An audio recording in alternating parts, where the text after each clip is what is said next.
are just 24 hours. If your neighbor does more with the same 24, gotta ask yourself what is your power? Or you living for the struggle or honor? Should've make a nigga summon forefathers. I'm just thankful that my mother brought father. Should've brung a double dozen more flowers. Uppers or downers, blood of pure sour.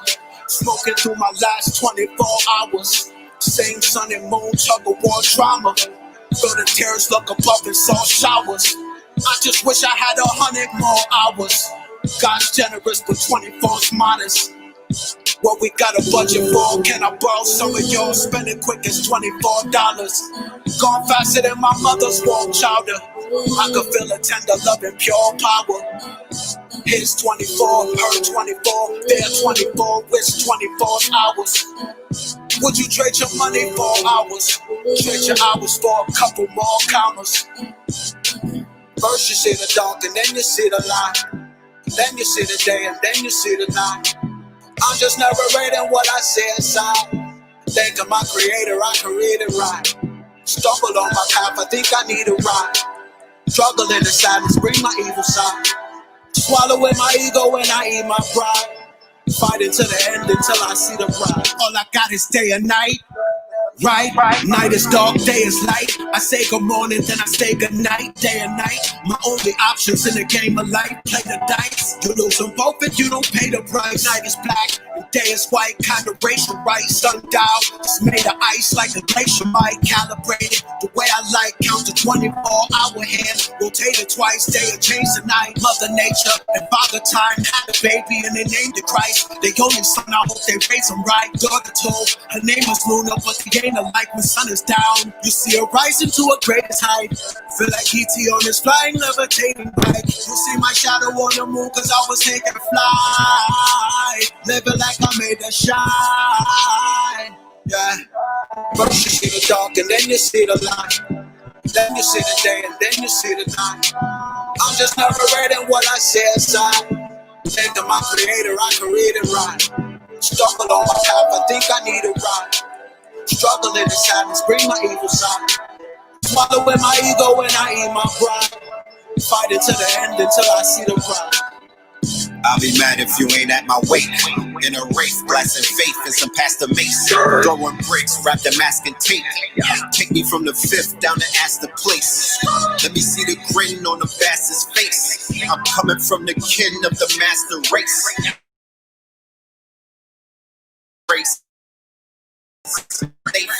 Bury me with Sadie in his casket late. And we own her so our master's safe. Bury me in polo with a gat on waist. Victory is sweet, I need the aftertaste. First you see the dark and then you see the light. Then you see the day and then you see the night. I'm just narrating what I see inside. Think of my creator, I can read it right. Stumble on my path, I think I need a ride.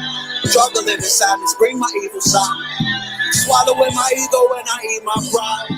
Fighting to the end until I see the bride.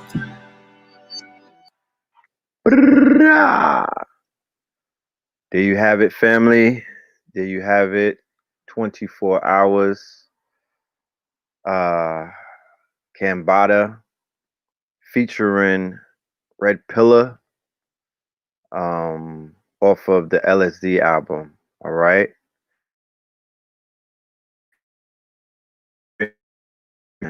It don't matter what radio.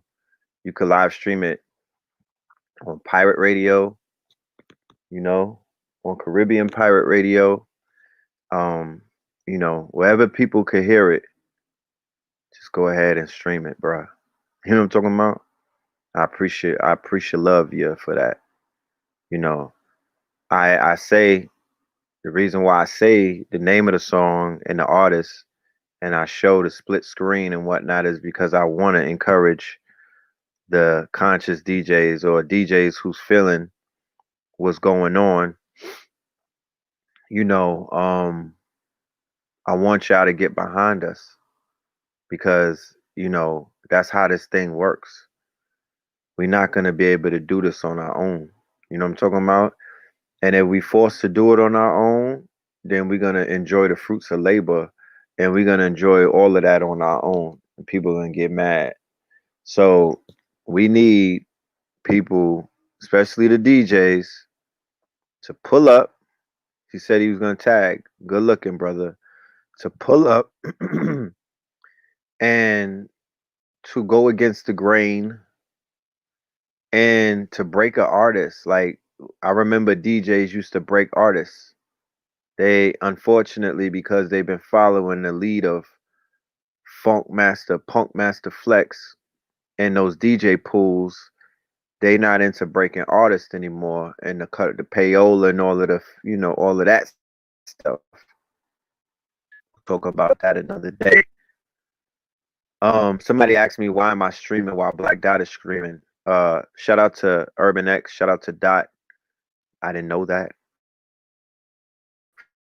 I do give them to get their thing off before we hop on. You know, but I didn't see that the brother was streaming, but I had to go on early because I don't even know if I'm gonna be able to finish this show. Like I'm in mourning right now. You know, I was in Florida. We had a wonderful weekend, and they always tell you to watch out when you're having good times because you know there's joy and then there's pain. And we was chilling, doing our thing, teaching people. I had got up there, I was doing my 1, 2, 3. You know what I mean? I did my thugizzle, and then I get a phone call, and I take the phone call. But when I see the when I see the call, I'm like, this is different because this brother don't call me on the phone. You know what I'm saying? I don't get phone calls from my brother. You know what I mean? And I looked at the phone and it says Sabir Bay. And I'm like, Sabir don't call me. And I just was with Sabir in Philadelphia on Thursday. I went and did a video for Sherman Hemsley. And I went to Philadelphia. I flew in there for the day, you know, and my director, my brother Matino Bay, he was like, we're gonna meet up with Sabir. And I'm like, okay, that's my guy. You know, Sabir is that's day one. You know what I'm saying? Me and Sabir go all the way back to the Moorish classes and everything. Like Sabir had embraced us from day one. We've been with Sabir, walking with the brother, building with the brother. We've all grown exponentially throughout the years and whatnot. So one of the binding aspects of our friendship is the fact that the brother has a son, and his son, his name is Amir, right? And my son's name is Amir. And he was, just for the simple fact that they named Amir, his son is older than my son. So we always talk about our sons, you know what I'm talking about? And that didn't change the day that I saw him on Thursday. I'm like, yo, what's up with Amir? And then I'm telling him, so, we just kicking it, you know what I'm saying? We just chopping it up and everything. And you know, he called me on Sunday when we was in Florida right after I did the lecture, and he told me that his son got killed. You know what I'm talking about? In Philadelphia the night before, you know? And I was like, what? And he, I could hear it in his voice the minute I answered the phone. I knew something was wrong. You know what I'm talking about? Because I could just hear it in his voice. And then he was like, yo, he told me what happened. And from that point on, up until right now when I'm talking to y'all, my heart been real heavy, y'all. My heart been real heavy. Like I've been having a lot of shit on my mind And this is not making it no easier. It's not making it no better. You know, his son was 22. Philadelphia is a murder capital. I didn't know that when I was there. I felt something, you know, I could feel. I've been in Philly many times, you know what I mean? But this time, you know, we was walking, you know, we was downtown and everything. And I saw the tent. They had Tent City, right? They got a Tent City in right there by City Hall and everything. It's a bunch of homeless people set up in Tent City, right?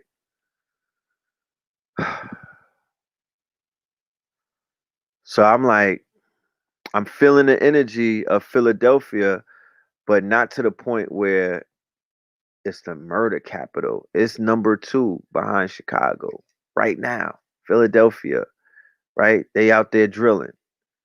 They on that lean. They on them pills. You know what I'm talking about? I don't even know Philly for gang violence. I don't even know Philly for gang violence. But they out there, they out there capping each other. They did the young man dirty, you know, and I don't know how to feel. I didn't know what to say, y'all. Like I don't know what you know, we talk about embracing death and it's inevitable, but don't nobody want to bury their sons, yo. Don't nobody want to bury their daughters.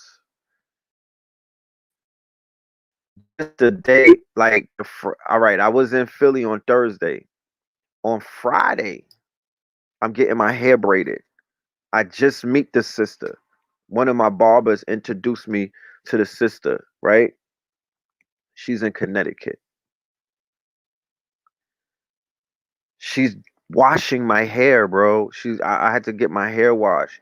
She's washing my hair and about to braid my hair, right? She gets a phone call.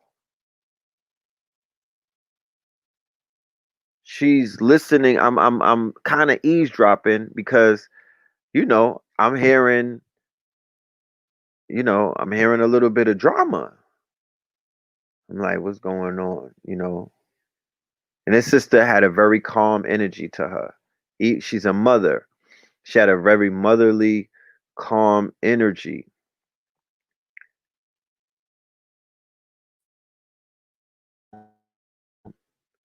I'm like, sis, you okay? And she's like, yeah, but my son just got shot. They shot at him 15 times. They hopped out on him and sprayed up 15 times and hit him once in the foot. And he's the same age, 22, of Amir, Sabir Bey's son. Amir Bey, 22. Like, what the fuck? So I'm like, you know, I'm feeling a kind of way. I'm like, you sure you want to braid my hair? She like, it's okay, you know. And she explained to me some things that I can't share necessarily, but any mother that's out there, or any parent for that matter, when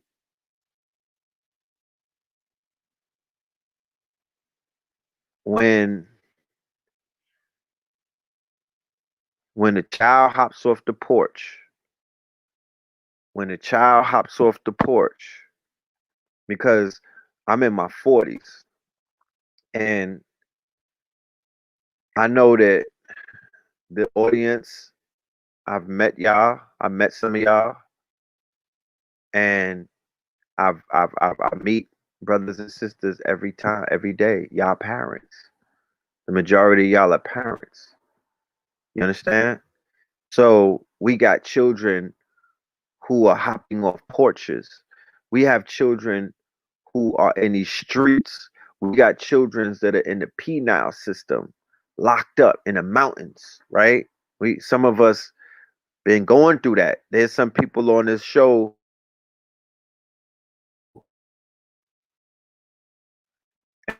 and I'm saying that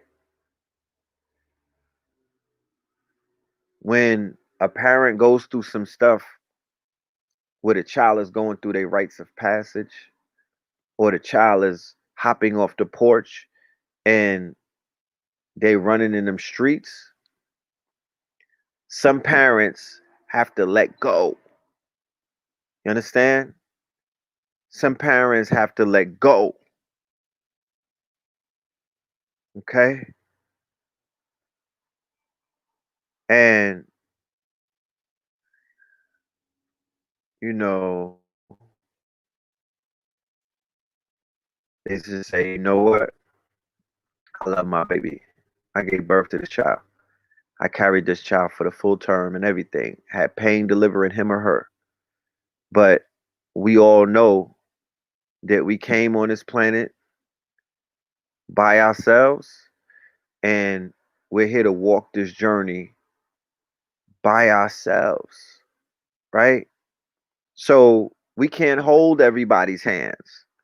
And one of the things about your children is that they don't belong necessarily, you don't own, we can't own anything. The child is of you, right? Especially the mother. It's your egg, and it's the father. It's the sperm, it's the DNA. It's an organism that grew inside of her, and it's a light, it's a light being, it's a life. But that life has a mind of its own, and it has a walk on its own. When the child went into the jungle for rites of passage, the parent couldn't go. You had to let the child go into the wild. You know what I'm talking about? And the child will come back as a man, or the child won't come back, and you know what the fate that the child has faced. Condolences to Queen Osset, sis. I read your post about losing a family member, and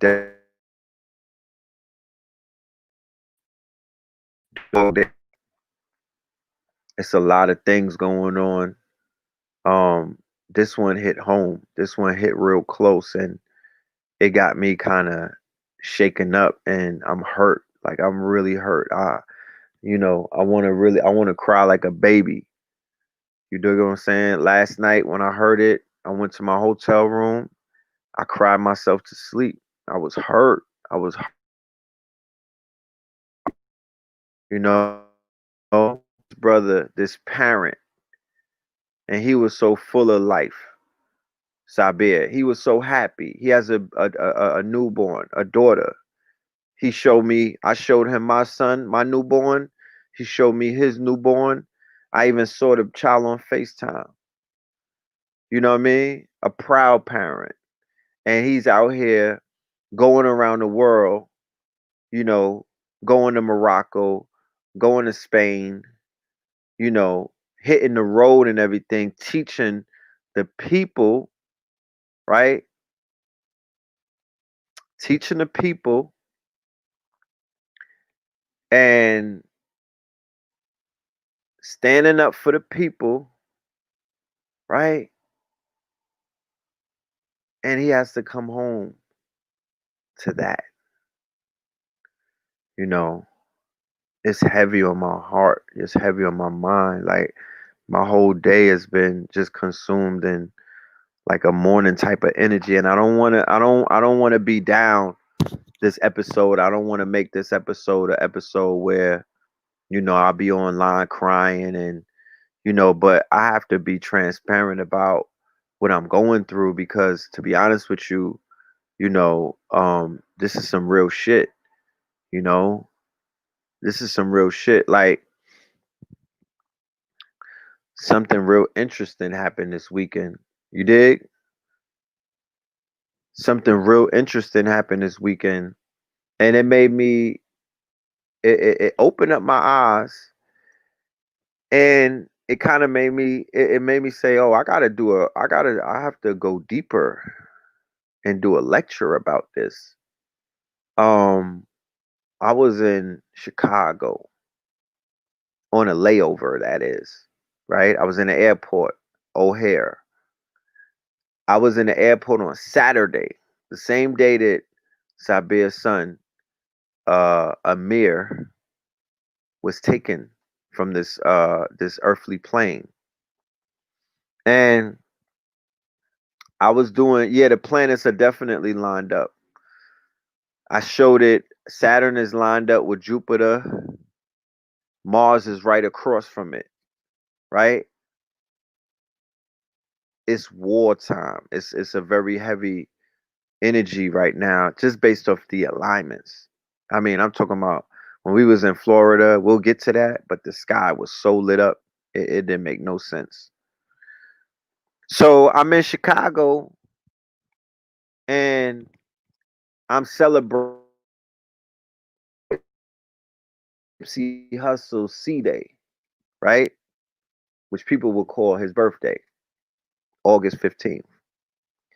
I'm celebrating his C Day, right? I'm playing his music, you know? I'm feeling that energy. I'm in my Nipsey mode. You dig? I'm in my Nipsey mode. I'm gonna do a roll call in a minute too. I'm on my neighborhood nip, right? So I'm in my Nipsey mind. I'm tapping into Ermias. I'm tapping into his catalog. I'm tapping into a lot of things, right? I got the biggest mosquito bite in the world on my arm. And mind you, I'm in Chicago, right? I'm on a layover.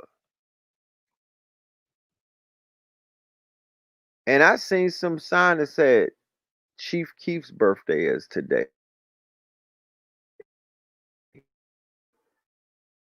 To what's Chief Keef's real name? But they was telling that nigga happy birthday in Chicago airport, right? On one of the signs. So I was like, wait a minute, what? Today is Chief Keef's birthday? Are you serious? So I went to Siri and Google's. And lo and behold, Chief Keef, who turned 25 on the 15th, nigga looked like he 52, right? He shares the same birthday as Nipsey the Great. Now, this is an interesting observation. I was like, hold on. That right here needs to be, unpacked and examined because here you have Keith Cozart, right? Keith Cozart, right?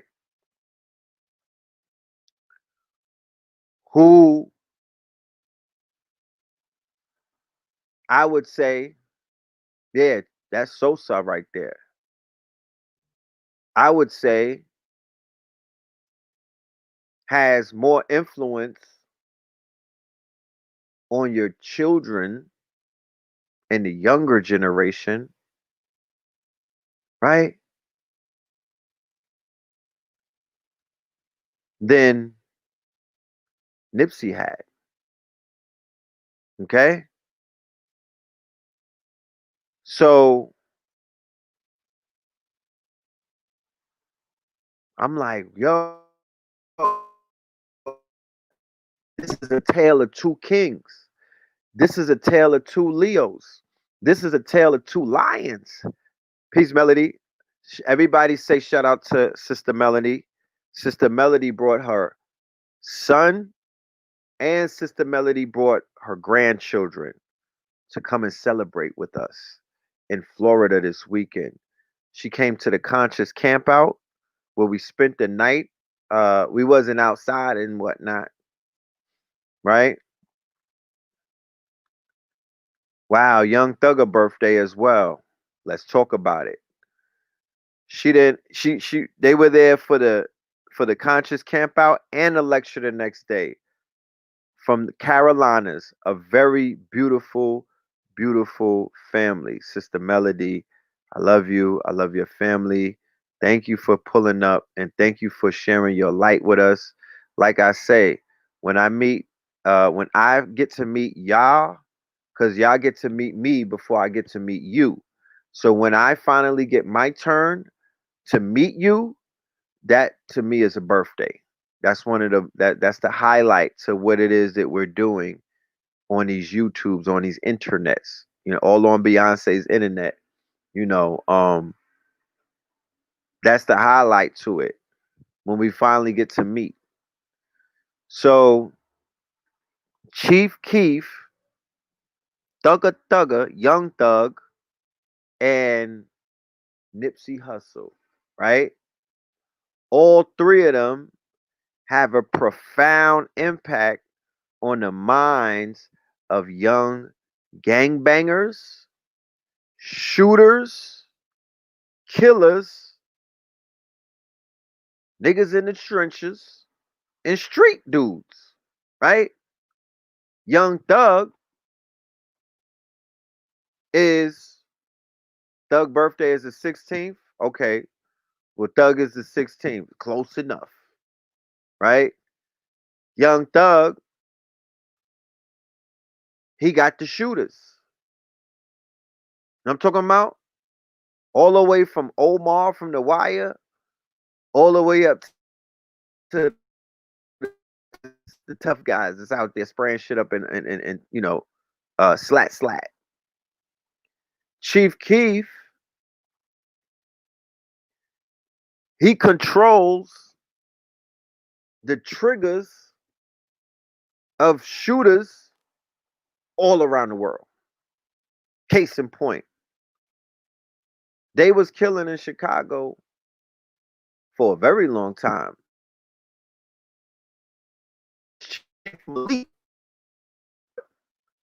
And all that, and Larry Hoover, they was drilling in Chicago for a very long time. There's been a war in Chicago for a very long time. There's been a civil war in Chicago for a very long time. You said that he's banned from Chicago? Yeah, I know. He done put it's so much, his influence is so influential, right? There's so much smoke connected to Chief Keef that he's banned from a state that's gangster in it of itself. How you gonna get banned from Chicago? You really gotta be putting in some kind of work. Or you gotta be aligned with a certain kind of energy, right? You gotta be moving with a certain kind of energy for them to ban you from gangland. Now look what Sophisticated Savage wrote. Shout out to you, God. I'm from the Lou. I'm from St. Louis. Majority of big cities in America are moving under Chicago street drill rap time. Chief Keef is like Jay-Z to a generation of people. In my city, every hood has drill rappers that diss. So they're drilling in the UK, right? They're drilling, right? Yeah, we're gonna talk about Thugalicious and how he blurred the lines. Like I said, Young Thug has shooters or killers that rock like Omar from The Wire, right? Which is bisexual killers, all the way on the spectrum to dudes that are considered to be alphas. They turning up to Young Thugger's influence, and they getting geeked up, and they going out there spinning the block, listening to a little bit of some Thugger Thugger. But Chief Keef from the calendar year of 2012, when he began his meteoric rise, and then he got signed to Interscope for a few $1,000,000. What was Interscope subtly saying to young teenagers who were trying to get on? Because right around the time when they signed him, Pro Era was coming up. Joey Badass was making noise. Flatbush Zombies was making noise. ASAP Rocky, ASAP Mob and them was making noise. They wasn't talking about drilling. They wasn't talking about killing. They were not attached to a gang war. That when they signed Chief Keef, the whole world started having a gang war. How the fuck? Did that happen? Like the brother just said in the comment that I just read, there's a war in Chicago. So why is they drilling in Australia? Why are they drilling in Ireland now? Why is there a war in the UK where they running around stabbing each other with swords? They're not even poking each other with knives. These little dudes got swords. And I'm talking about 11, 12, 13, 14, 15, 16, 17, 18, 19, 20, 21, 22, 23, 24, 25, 26, and 27. Because remember, he came out, somebody said, who got banned from Chicago? Chief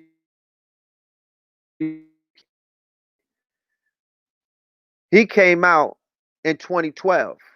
So it's 2020 right now. So he had 12-year-olds listening to him. So now they're 18. But he was also influencing 20-year-olds. And now they 28. And they drilling. When Bobby Shmurda came out in 2014, he was following Chief Keef's lead, right? A tale of two kings. We're going to talk about the Chief Keef influence and the Nipsey Hussle influence. Which one are you on? What frequency are you on? What is your spectrum? Is the people around you moving like a Nipsey, or are they moving like Chief Keef? Okay? Talk black to me, right?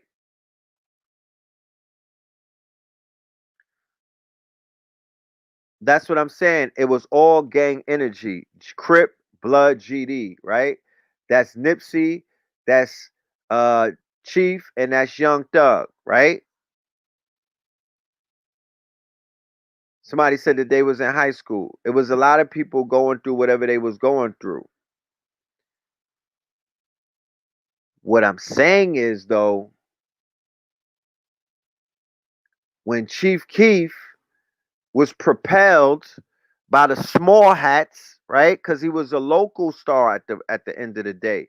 He was propelled by Universal Records, who was like, I'm going to invest in this war. I'm going to invest in the conflict in Chicago. I'm going to push, right? I'm going to put, but because they vote with their dollars. That's what a multi-billion-dollar corporation will do. If they sign you and you're in the middle of a gang war, or you're in the middle of a war, what are they doing? Because you can't go to war without a treasure chest. Rest in peace, little JoJo. If they sign you in the middle of a war that you're having with other teenagers, because these are teenagers, right? These were teenagers. Nipsey and them is a little bit older. These are teenagers. Okay? Somebody says Chicago is wilding right now, but a lot of heads are coming home from the feds, region board members, and elites. Chicago about to try to get back on structure with divine order within the 5 and the 6. I understand that. I hear you. You know what I mean? And I'm not from Chicago, so I'm not necessarily going to interject myself into Chicago politics, right? That's something that the brothers that's on the ground, like you said, the ones that are coming home and they deal with that, that's what they're gonna have to deal with, and they'll be able to voice their opinions and speak about. I'm not gonna speak about something to about a neighborhood and street politics that I'm not a part of, right? So if I would say I don't think that they could stop the carnage, I don't think that they could restore order. I think it's too far gone. You know what I mean? Because the young generation, they're not going to basically straighten up. They're not going to stop what they're doing. But I will not say that out my mouth because that's too pessimistic. I am an optimist. I am an optimist. And I would say if I could lend my support, if I could help push some type of peace accord, if I could help, because I want to stop the drilling in Brooklyn. I want to help save.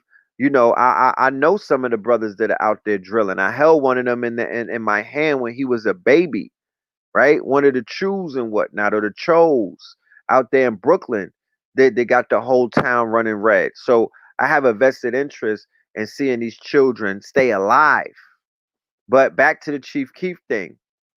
So when Chief Keef was picked up, right? Let me hear what Chicago Crypto Hustler is saying. And first of all, shout out to Chicago Crypto Hustler. Y'all make sure y'all go and follow Chicago Crypto Hustler on his YouTube channel and get that information because the American US dollar is dead. I'm about to rip up a C note right in front of your face. Matter of fact, the US dollar is dead. Okay? Go and listen to Chicago Crypto. This is dead, right? Go and get you some crypto. This is dead. This is no longer money. Okay? This is dead. It's nothing. Right? Go get you some crypto. So when he said, big facts. We're out here getting on code red. It's facts. I was at the meeting these past couple of weeks, and we're not talking about asking. A lot of people on the committee from the hitter side are ready. Okay? So listen to Chicago Crypto. He was telling you about tapping in to the cryptocurrency a very long time ago. For those who took heed to what he's saying, you're his best friend right now. You know what I'm talking about?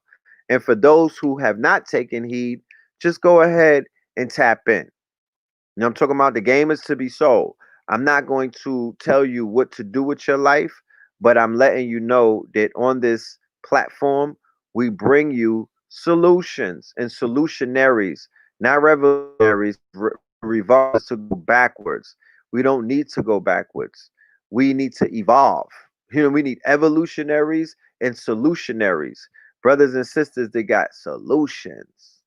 Okay? Yeah, check out KTL Media Monday Money Mitch Monday. That's a show that Blue Pill is doing on Mondays.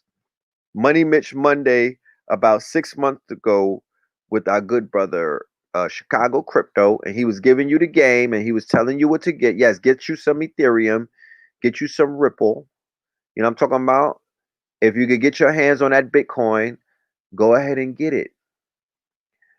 But let me talk this talk about these streets so we could be on a page together because some parents are not hip. They don't understand what is taking place. Some elders and some olders, they don't know what's going on in these streets. All you get to read is the news reports, but they're not giving you context. They're not explaining to you what the hell is going on in the trenches. They're not giving you a bird's eye view or a vantage point, right?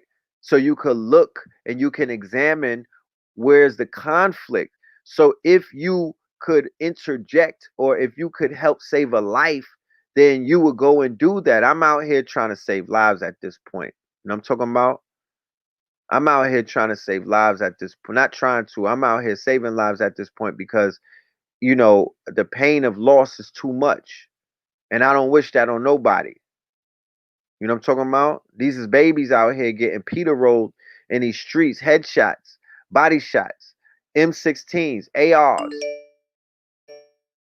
but it's Black Lives Matter and hands up, don't shoot when these pink people got drama for you. I don't understand. I don't get it.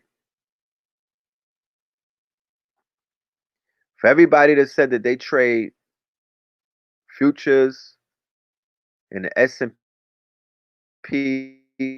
all I'm asking you to do, if we cool like that, do me this. Go to this website and give me your email. I promise you, right? And I, I'm not a big talker about promising. I like to say things that have already happened and whatnot, and I like to speak things into fruition. But this is what I want to tell you: sign up to Stream Chasers because I promise you, I'm gonna tap into at least 20 streams before this 2020 thing is over. And I'm not doing it by myself because, to be honest with you, yeah, we live in the passion economy and this is about bigging up the individual, but we're also living a day and time that if the collective is the key, the network is the key. Your network is your net worth. And Everything is showing you it's about rolling like Rush to kick down these doors and get to these goddamn coins like you Sonic the Hedgehog. That's what I'm talking about. Let's do it together. Because if I do it alone, y'all going to talk about me. Not that I care. But if we do it together, we get to enjoy things together. I was just in Florida and I was surrounded by people that I just met. And it felt like family. We was out there having the time of our life. We was living our best life. How about that? Niggas was chilling in tents and whatnot. Right?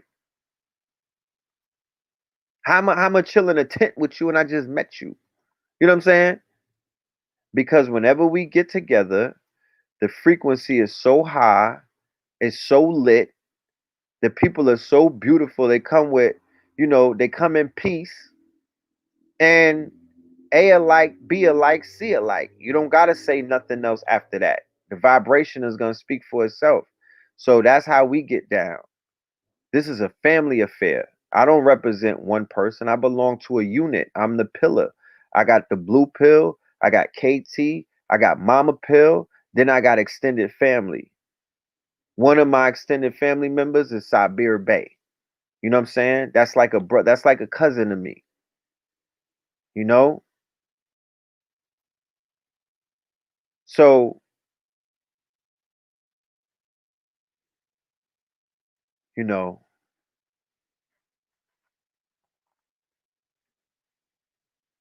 back to Chief Keef, right? But make sure y'all sign up to Stream Chasers. Just give me your email. Give me your. It's a landing page. You know what I'm saying? We're not even charging people yet. We're not even picking in that aspect. We just want your information while we put together this platform and whatnot. And then out of nowhere, boom, right? Out of nowhere, boom, you're gonna get that email and it's gonna say pull up. You know what I'm saying? Pull up. We got you. Let's go. And to be honest with you, I don't want people that are gonna procrastinate. That's not necessarily the winning formula that I'm looking for. I need people that's on go. I need people that once you get the email, you're gonna press go. You know what I'm saying? Like, no, you're not even gonna question it. You have so much faith and trust. If I have to build up my trust to you, if I have to build it up, if I have to show you, I will do that. You know what I'm talking about? Because for this new economy to work, you gotta have trust. You have to be a part of the trust economy. So trust and believe that there's gonna be some people out there. I already got people on my team this ready to pull triggers. They don't even you just point and they're gonna shoot like I'm Phil Jackson with the triangle offense. I just point, nigga, shoot, and they shooting 3-pointers all day. You know what I'm talking about? So that's what we looking for. We looking for shooters right now that are gonna take the information and go with it. Go run the court, my niggas. You know what I'm talking about? Cause we running the ball. We're not holding no one's hand. This is not babysitter. You know what I'm talking? This is not a nursery. This is a university. This is for grown folks only right now. And the children could watch. But the children should be the only ones spectating. The parents need to get out here, put your boots on, put your tennis shoes on, whatever, put your chacletas on and get in these streets with us. Get on the field with us. Get on the dance floor with us. Dance with us, like move with us. Don't sit back and miss out on the opportunity of what life has to offer. You know what I'm talking about? Because it's here. People are living their best life, and life is short. People are enjoying their life. Look, life is about decisions. Shout out to every single person who made a decision to come to Florida and answer the calling that we made to pull up and to be a part of the festival that we had called the Conscious Cookout, and also the lecture that we were doing in Panama, and on American Beach, right? It was a movie. It was beautiful. We filmed it. I believe we got the footage. You know what I'm saying? And yeah, we'll put it out one day for my Instagram.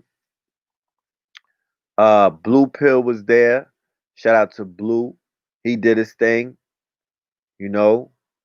Uh Bashir was in the building. The whole Atlanta came deep. Talk black to me. Atlanta came deep. I ain't gonna lie. Atlanta pulled up skin deep in the Lexus Jeep, right? Atlanta came mad deep. And the Carolinas was in the building, right? Other parts of Florida was in the building. Brothers from St. Louis was in the building. Cincinnati was in the building. You name it. The family was in the building and we took care of everybody, people we got, everything that you needed was there. Let's just say that. Everything that you needed was there for you. The music was there. We were on the beach 3, 4 in the morning, right? With our feet in the ocean, giving it up to Oya, right? Giving it up to Yemeya, giving it up to all of the deities. You know what I'm talking about? Everybody was doing what they had to do personally, whether it was prayer, whether it was a chant, right? Right? People from all over the place. Exactly. You know, Alabama was in the building, right? Shout out to Healthy Healing and all of your peoples, all of your crew, right? It was a wonderful, beautiful event, y'all. I'm trying to explain to you, like our people are some beautiful people. There was a baby there, a 1 year old. Her name was Energy, okay, and she was energetic. Energy was my alarm clock. Energy woke me up at like 6 a.m. to catch the sunrise. But I had just went to sleep at 4:30, so I was like, not right now, Energy. We're gonna, yeah. Yeah, you gotta catch a few more Z's. But Energy, I mean, the babies, y'all, the future. 1 years old. 1 years old, right? Walking, mad alert. You could look at her and tell that she been here before. Starseed, you know? And she'll remember that weekend forever. She'll be like, yo, I remember when I was 1 years old, there was these tall Africans. They were like 20 feet tall. It was 2,000 of them. Because when you're young, you be exaggerating shit later on down the line. Like, yeah, I was in a room, it was 800 people. Like, nigga, it was 80 of us. Relax. We was on lit. We was just on tilt. But, you know, it was just wonderful. I don't know how many words to describe it, but I needed that. I needed that. And I can imagine if I would have received the news that I received and I wasn't in the ocean previously and I didn't, go through a level of healing the night before because I was healing from something else that has my heart very heavy. I was trying to heal from that. And then I got the phone call and it added a extra 100 pounds. They talk about light in your heart. So your heart could be light as a feather, but my heart cannot be as light as a feather with the shit going on the way that it's going on out here. It's not, it will not be. I'm not going to lie to you.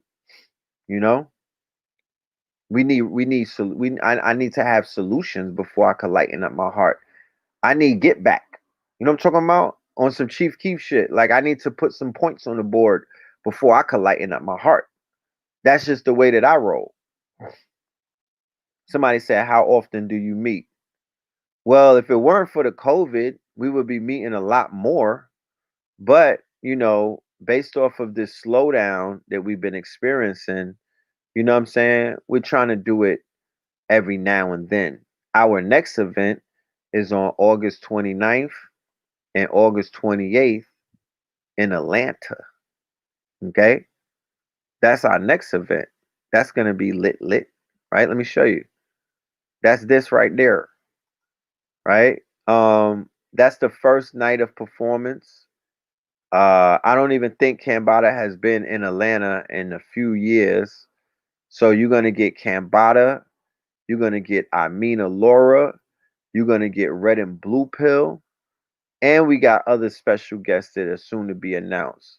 So you getting all of that on the 29th, and then on the 30th, you're gonna get a lecture by yours truly entitled Judas and the Black Messiah, Red Pillar, Know the Ledge, 4 p.m. to 10 p.m., Atlanta, Georgia, August 30th, Black August, Red Pill, live stream event. You don't got to be in Atlanta to tap in. Okay? You don't got to tap in.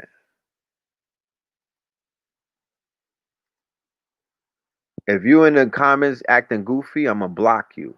I don't have time to deal with none of you niggas today. Okay? You got no time for the fake shit. So I'm just letting you know at the end of the day, if you act goofy, I'm going to treat you goofy. Don't ask no stupid questions. I'm not in the mood today. So yeah, that's what's coming up. So if you want to come to Atlanta, feel free. You know what I'm talking about? Yeah, y'all better pull up. KTL and the ATL. Y'all needs to pull up. Okay? Y'all need to pull up. Um, how do you sign up for the meditation? I think you have to go to Black Magic 363. Okay? The meditation is on Blue Pill. Blue Pill and Brother Rich, I believe, are doing the meditation. It's going to be online. And if you go to Father Rich, Black Magic 363, you could tap into that. All right. So back to the Tale of Two Cities. So the Chief Keef's influence is still being felt in funeral homes to this day. Because one of the things about drill music is not necessarily centered on young adults fighting each other. That's not the intent of drill, right? That's not the intent of drill. The intent of the drill music is that info on Eventbrite? Yes. That Eventbrite link is in the description right now as we speak. And I'm gonna put it on, I'm gonna drop it right here in the chat as well. But the intent of the drill rappers is not to fight each other. You don't get any points in that, right? This is not like the gangs back in the days where they were squabbling and you could brag to say, oh, I beat this person up, or I beat that person up, or I laid this brother out, or I laid that. No, that's not what that's about, right? What it's about is killing each other, right? That is the main purpose of drill music. Henceforth, the word drill, short for what? Drill means kill, right? So they're thrill killing. What is thrill killing? Oh, I'm glad you asked.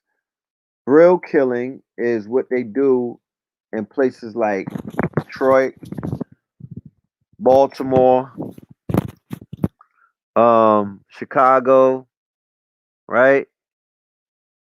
Miami, Carroll City, Dade County, right? Thrill kill, meaning you're having a thrill while you kill, okay? Thrill kill. You popping pills and then you go to kill. Thrill kill. You get blasted out of your mind on Xannies and Percocets, right? You might even, I don't know about the lean. I don't know if you could go drilling while you on lean and whatnot. But drill kill, right? Hold on. Sister Melody has a she's testifying. She said it was so beautiful that she cried. She was home. This is this weekend in Florida. She was one of our guests for the weekend, right? And Sister Melody, you know, she's a grandmother, so it's not like she hasn't seen things before. So she felt the energy, and that energy was very pure and genuine. And like I said, when we come together as a people and as when our networks come together, it is a magical thing. We are healing each other in our presence in this sick society where things are going topsy turvy. You know, we're gonna need each other even more.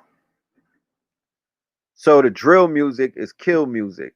And the thrill kill is when they go popping pills and they basically go and kill, and they don't they don't have to it's like they're out of their minds. So picture sleepwalking and you knocking shit down and you like, I didn't know what I was doing because I was sleepwalking.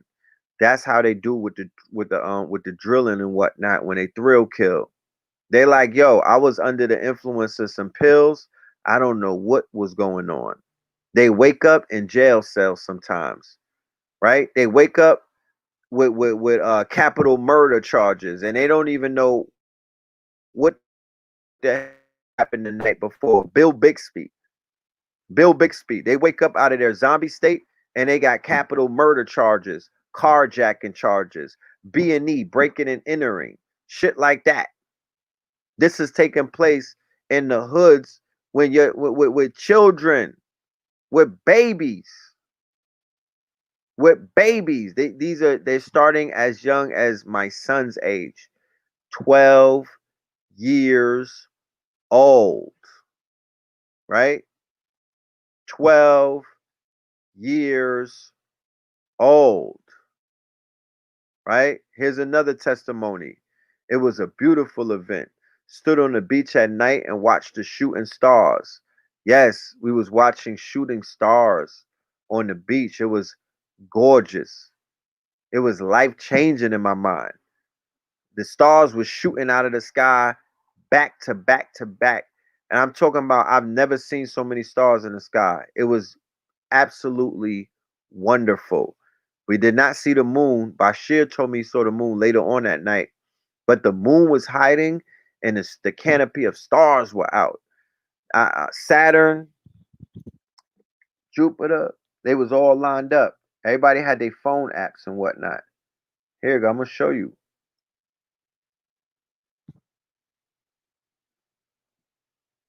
I'm gonna show you the alignment. There you go. That was from that night. You see that? Jupiter, Saturn, Pluto, right?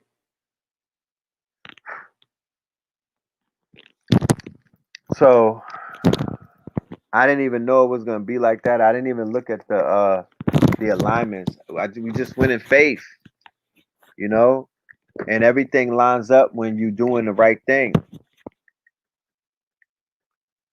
So somebody said they had a love affair with perks for years, and the corona rising made me quit cold turkey. Excellent, excellent, excellent. Right? Um,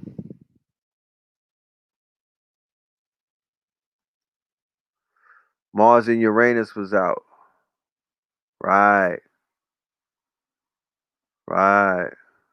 It was dope. And you know, it's just it's like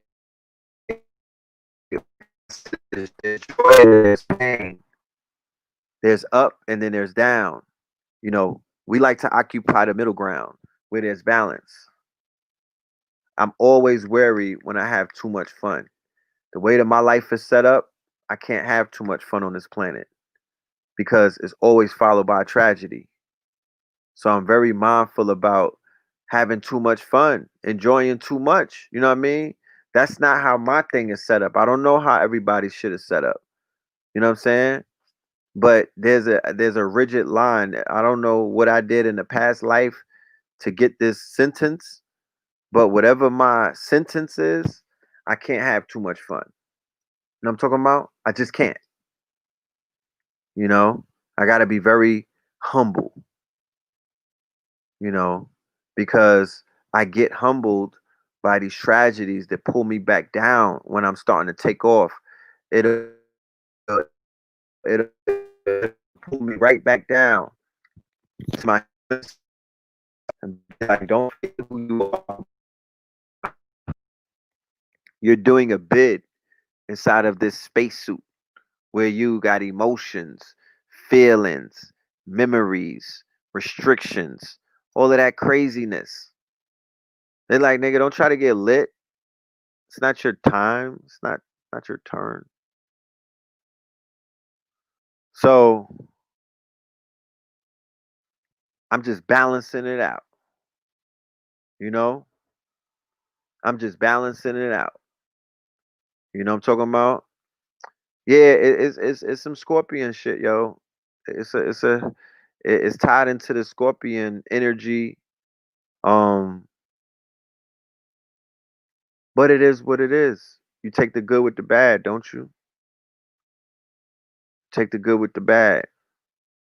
You know, I'm a better. Yeah, my thing is more of an observatory aspect than a participatory aspect. I'm more of the observer. I'm gonna watch you have fun. I'm gonna watch you turn up, and that's how I feel turned. That's how I get turned up by watching other people win. You know what I mean? But that's the role. You know what I mean? And it may be a phase. I got to talk to Ra Cool about it. I could grow out of that. You know what I mean? It might be an alignment. So going back to the Chief Keef Nipsey Hussle comparisons. So I'm not blaming the ills of society. Let me be clear on Keith Kozart, right? I'm not blaming the ills of society. I'm not even blaming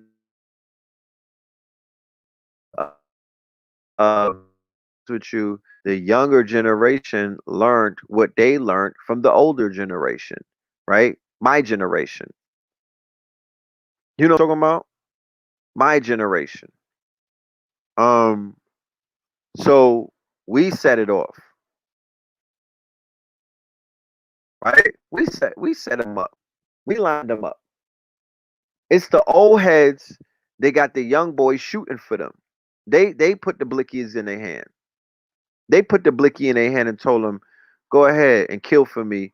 You're not gonna get a lot of time. You're a youngin. And besides, you gotta cut your teeth by cutting these niggas. You gotta cut your teeth by drilling." And the drillers, they started drilling so much, they was like, "I'ma just drill on my own. I don't need you, old head." And they start drilling the old heads. You saw that on the wire. What was it? Prop. What was his name? Uh, so the way, if you watch any episodes of Gangland, right? Remember Gangland used to show all of those episodes. Like there was Gangland. It was all of these street documentaries, right? All of these street documentaries. Prop Joe. Yeah, Prop Joe got smoked, right? All of these quote unquote ran up on the plug generation. Yeah, right? Shit. So Chief Keef and them represents a generation that rebelled against their old heads or their OGs, right? They rebelled against their OGs. Yeah, she says she's drunk. Selima's being honest, right? Selena's being honest. I'm drawing the gang culture. I ain't gonna lie. When Gangland was on, my nigga, I was big when them gang documentaries be on Discovery Channel and they got shit on National Geographic. Why they talking about gangs on National Geographic? Tribal warfare. Tribal warfare.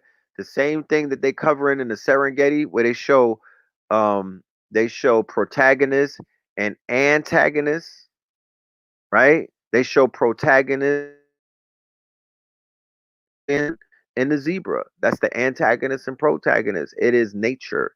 So they're gonna cover niggas in Chicago. That's the antagonist and the protagonist. Somebody said everybody drawing a gang culture.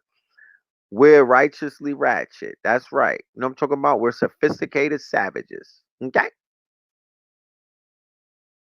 And here's the proof. Facts. I lived in Chicago. It was a different city pre Keith era and post, right? And we are all drawn to some type of tribal setup. That's what I would say. A tribal setup. Why? Because we tribal. Nah, Red Pill, I ain't from Africa. Alright, my nigga. You was in a confederacy in America.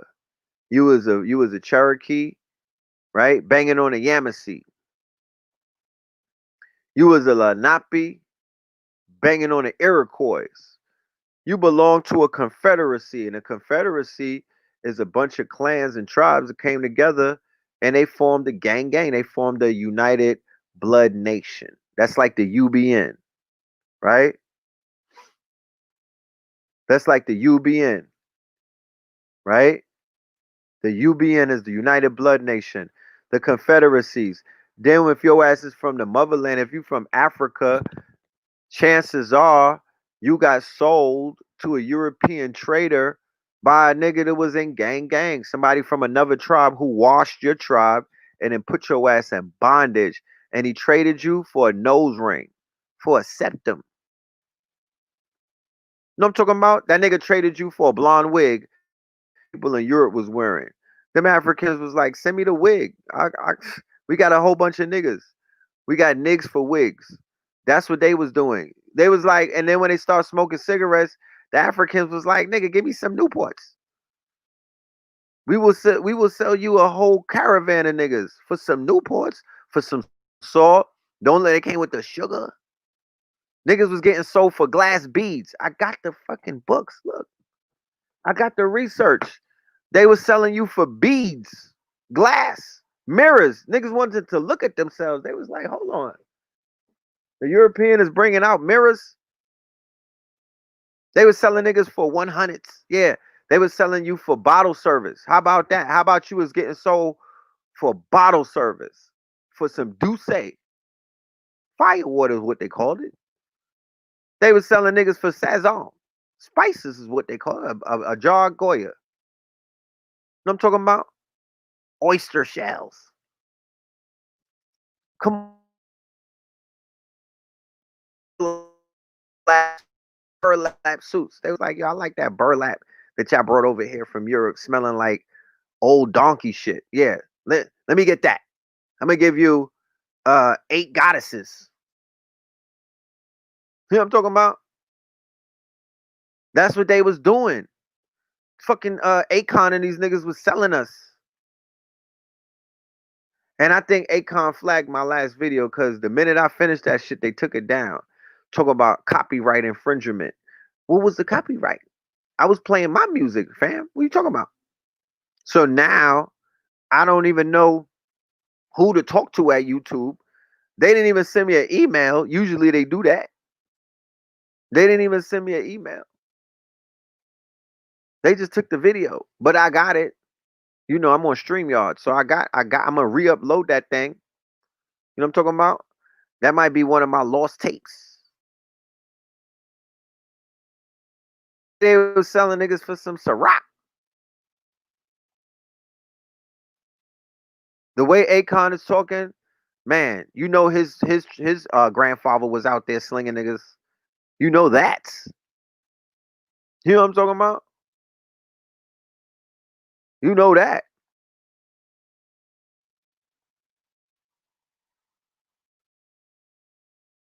Look at how they give it up to the European on the continent now. You know that you couldn't trust them.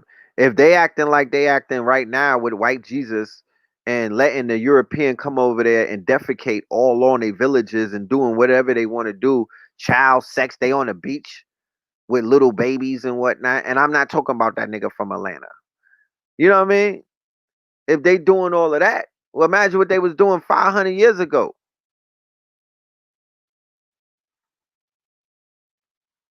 At least they got TV now. They like, yo, I know what white people look like, nigga. I got HBO. They didn't know what white people look like 400, 500. That was like a fucking, they was like, oh my goodness, look at this white skin. And they was selling us to them and a bunch of mulattoes, right? Shout out to Miss Mulatto. It was a bunch of Drakes on the motherfucking shore of Ghana, right? It was a whole bunch of Drakes, champagne poppies getting off of them boats because that's who they was rolling with. A lot of mulattoes or biracials, whatever you want to call it. What I'm talking about? The conquistadors.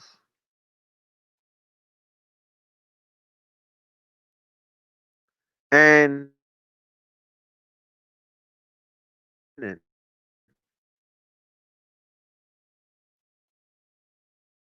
Miss Mulatto got some bars. Is that right?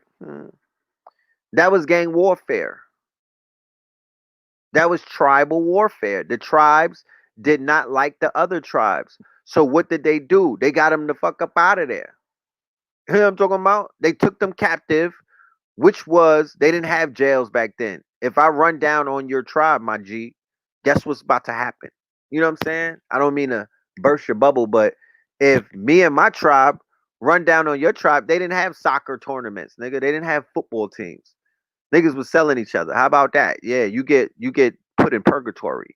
If I run down on your tribe and I beat the brakes off of you, guess who's getting tied up? Yeah, how about it? Guess who's getting sold for a few camels and some goddamn cows and whatnot? You, nigga, and your son and your daughter, and we keeping wifey. We keeping wifey. That's how they did it. And people get all caught in they feeling, oh my goodness, they was selling us. Nigga, they was selling you everywhere. What are you talking about? It was sold or be sold. Fuck is you saying? That was the penalty of getting caught slipping, nigga. The same way if you get caught slipping right now, you going to the feds. There wasn't no feds. It was a ship, nigga. It was a goddamn cage. Yeah. What is the booty of war? It's the woman. So we keep wifey. Right? That's how it works. The booty of war is the woman. Case in point, that's why the Republicans and the Democrats pitch to black women so much because you are the prize in the war. They already neutralized the black man. They capping for you now because you are their prize. Black woman. They want the European who has they remember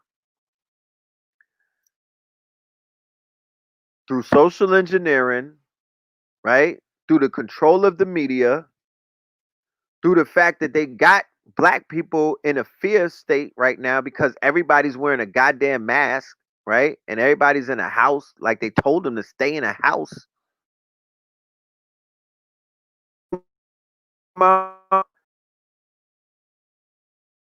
But the black woman is twerking it because they're the booty of war. They're on this, bruh. What the fuck do you think WAP is? Let me give you the dichotomy of what just happened this summer. You got them. You got the people in a fear place, right? When you in fear, when you're inundated in fear, it's the cortisol is down on fear. It was in fear. This is the year of fear. Everybody's wearing masks. Everybody don't know how they're gonna. They don't know what's going on. They are completely in fear. What did Delbert Blair teach us about fear, and what did other teachers teach us about fear? Fear sets off it's a cause and effect when you put people in a fear state.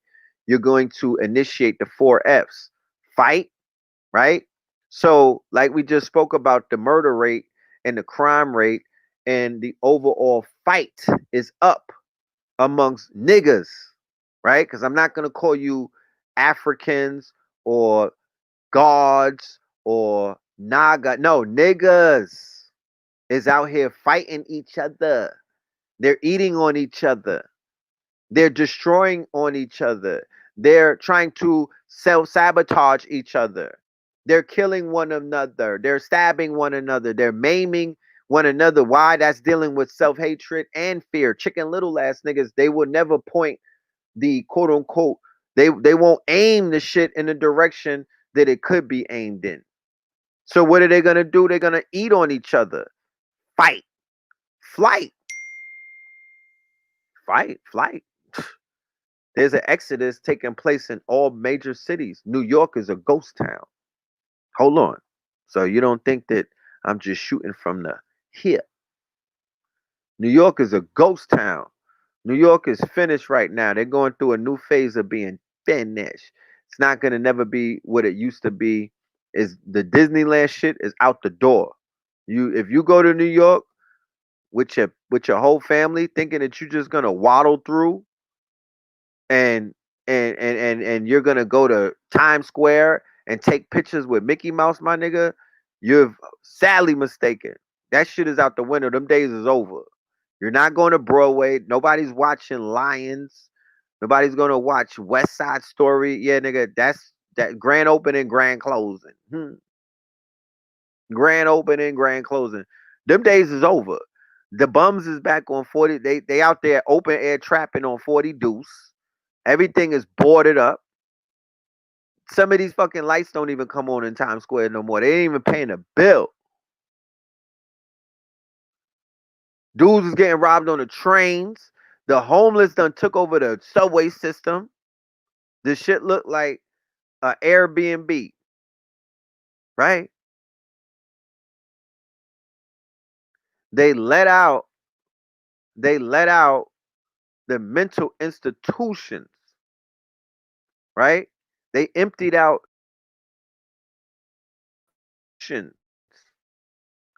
and not only did they let out the mental institutions, they stopped bail in New York.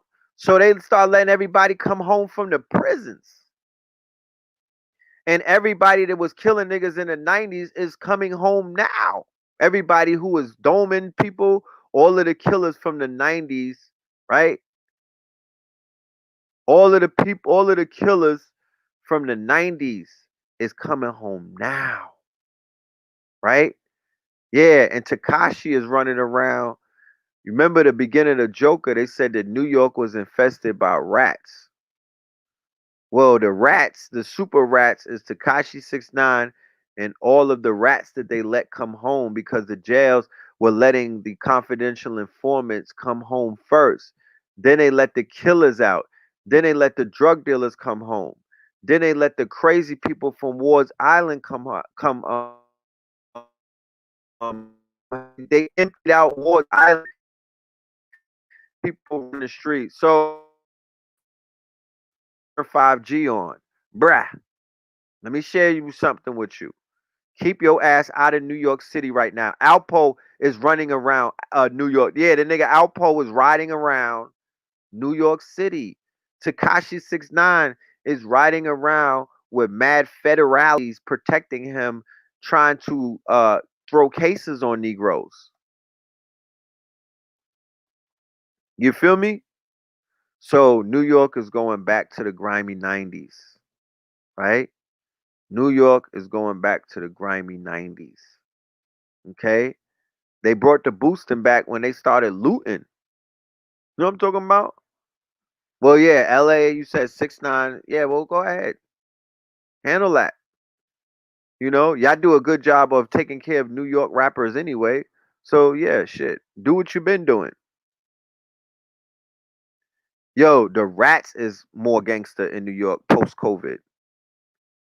I seen a damn rap hop out of a Honda Accord. The Raps got the fucking the Rats are getting unemployment checks. So the streets took over, right? And that's not the worst thing that could happen. Okay. Oh yeah, they definitely gonna fill the jails up with the PPP fraud. Oh man, that was a they line niggas up with that one. I ain't gonna lie. Whew, they about to build new jails to line up everybody that was out there frauding. You know what I'm talking about? But the streets got the city back. But it's just fucking hookahs and play pop smoke all day. The streets is not focused. The streets is not focused. They out there buying Lamborghini trucks with the PPP checks, but they not opening up no businesses. They not buying back the block. That conversation is not taking place. The conversation that's taking place is how we gonna buy some more guns, how we gonna turn up, and I heard it's $40 on Cash App. That's what the conversation is right now. And who got bundles? You know what I'm talking about? Yeah, the inmates is running the jail. They taking the fucking mailboxes away. You know what I'm talking about? They're nationalized. I told y'all this before. Didn't I say it before about a few shows? A few weeks ago, I said that they're going to nationalize the post office. What the hell do you see taking place right now? You know what I'm talking about? But we did a show. We did a show. I believe it was a show with Ross Ben. It was a show dealing with astrology and astrologics. And we showed the alignment that it was either Aquarius Maximus or it was Ross Ben or it was Ra Aku. And they explained how, based off of the planetary alignments, this alignment was not here. The last time this alignment was here was 1994. So when we heard that, this was like in January. When we heard that, we was like, oh shit, that's why Polo was popping. Polo came back out with all of the 1994 suicide, cookies, scribbles, all of the 1994 designs got reissued in 2019 going into 2020. The retro Jordans from the 94 that came out. Then you had the verses with Beanie Man and Bounty Killer. That's all 1994 energy. That came out. Then you had the quote unquote verses with Snoop Dogg and DMX. DMX is 97, but Snoop Dogg was 94. That's why Snoop Dogg was washing him, because Snoop Dogg, the energy that Snoop Dogg represents in his music is here now. It's 94. This is a 94 energy up in this bitch. 9-5, mother. Get live, mother. Get live, mother. You know what I'm talking about? So that energy is here, is prevalent. The money flowing in the streets. Remember how much money you was handling in 94? Bro, money was coming to me like I was like, I didn't even ask for you. I was stacking 90s, or it didn't make no sense. That's the same thing that's going on right now. That's the same. People got money and they got so much money right now, they don't even know what to do with it. I got niggas calling me up like, yo, Ray, what can I do with 100 racks? Cause I got that on the side. That I just got that sitting there. I'm working another 100 in Forex, but I got 100 on the side. There's people making 30 racks a month in Forex, bro. Are you serious? These niggas is day trading. They don't even come outside. No tan. No tan. They don't no tan, no vitamin D. Them niggas sit in the house with a mask on, getting money all day. Yeah, that Clinton money. Remember that Clinton money? Remember that William Clinton money? He was getting so much money, he got loose, got neck in a white in the Oval Office. That's how much money he was getting. Then that Susu money is out here. The Susu money, I remember hearing about Susus in the 90s. So people is getting the Susu bag. Then they get in the unemployment bag. Then they get in the PPP bag. Then they get in the other bag. Then they getting other loans. I mean, God darn it. Then they getting that COVID money. Then they getting that Forex. Then some people are buying gold. And then some people gold is going up. Then some people was smart enough to say, hold on, if the stock market crash, that means that when the thing crashes, that's just an entry point for niggas. That's all that means. When Bitcoin went down to 2000, that all that meant was we're giving you niggas a chance to get on the boat. That means that the water done leveled down for you to get on the boat, and now it's gonna level back up. That's all that is. But what do we be doing when shit like that go on? Nothing. Nothing. But y'all mad at Trump. To be honest with you, this don't have nothing to do with Trump. He's underneath the influence of the cosmos. It could have been Kamala in office. It don't matter. It could have been the arch nemesis of every black person, Hillary Clinton. It did not matter. Based off of the alignment of the stars, based off of the fact that they have to obey the alignment. Robin Hood. God damn it. Why don't y'all sign up to Stream Chasers? You could tap in. You could tap in, god damn it. It's so much streams that have grown.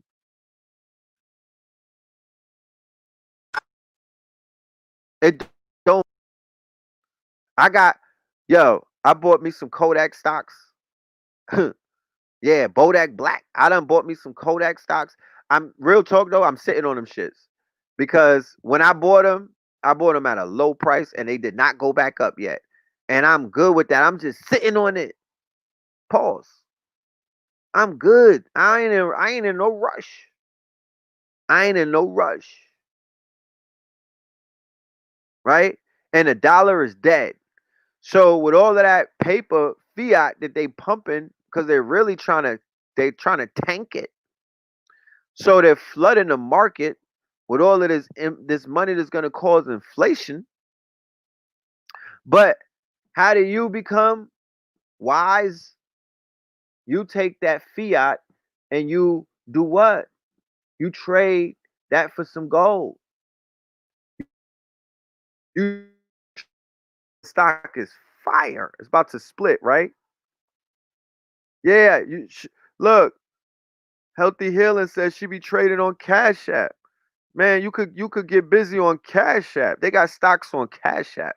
Yeah, we know about Robin Hood, but they got Cash App. You could get it right off of Cash App, bruh. E Trade, Robin Hood, TD Trade. Come on now. So the reason why Kodak they paused the loan, there's something dealing with the loan. So the loan is on pause. So the minute that loan is off of pause and that money start coming in, bruh, Kodak is going back up. Bodak Black, that shit is shooting back up to historic highs. And I'm sitting on them things, man. I'm sitting on them Kodak stacks. I'm buying. I got my shit on auto buy. I don't even look at it. I just buy 100 some odd dollars worth of stocks every other day. It's on auto buy. I'm on Coinbase. I just got it on auto. You know what I'm talking about? I don't even know what I'm buying. I'm just buying. You know. So if I would give you any advice, if I would give you any advice, it would be put not all of it, but buy any crypto that you see. It don't matter. Buy you some crypto, buy you some crypto, buy you some crypto. Chicago crypto said, let's do what? Let's put something together.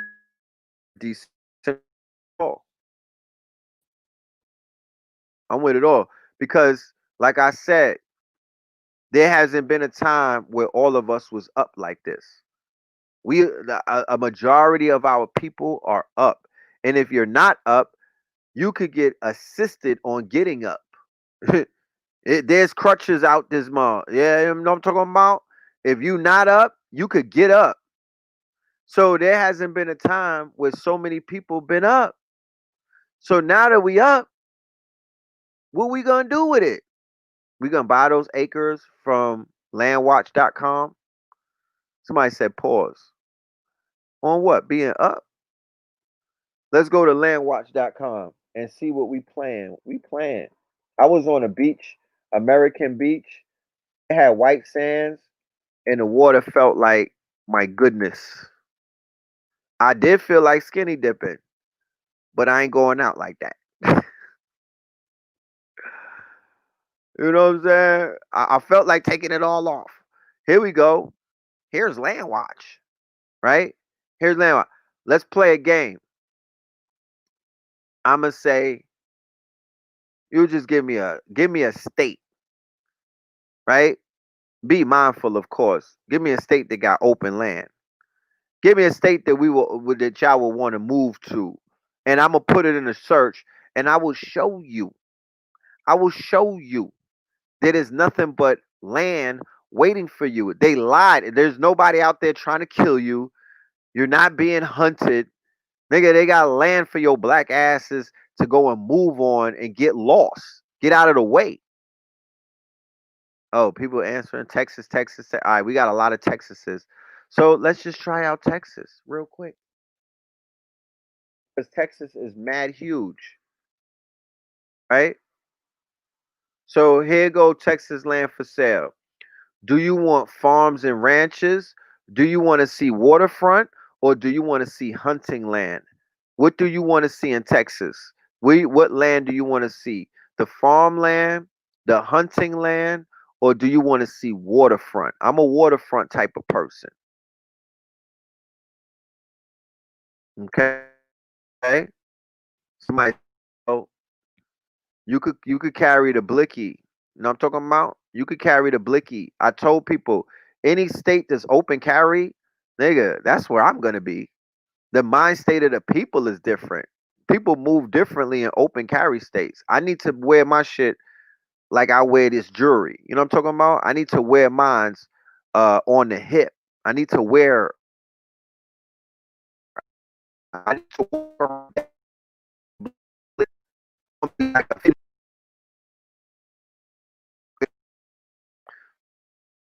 20 acres, 3.5. This is waterfront, so it's gonna be pricey, right?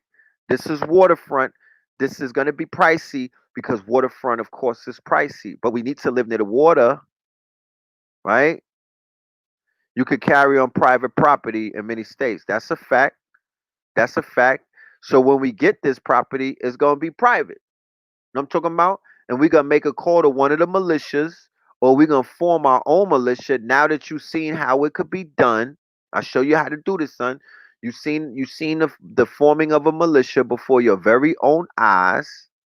So now you could do such. So you don't gotta act about, oh, they, oh, oh, no, nigga, no, no, stop crying. You know what I'm talking about? Look at all of these acres. 19,933 acres for 13 million. Okay? 234 acres for 2.2. 342 acres for 700 racks, right? It's under contract. 700, the cost of a Lamborghini truck and some damn rims. 203 acres for 1.8 milli.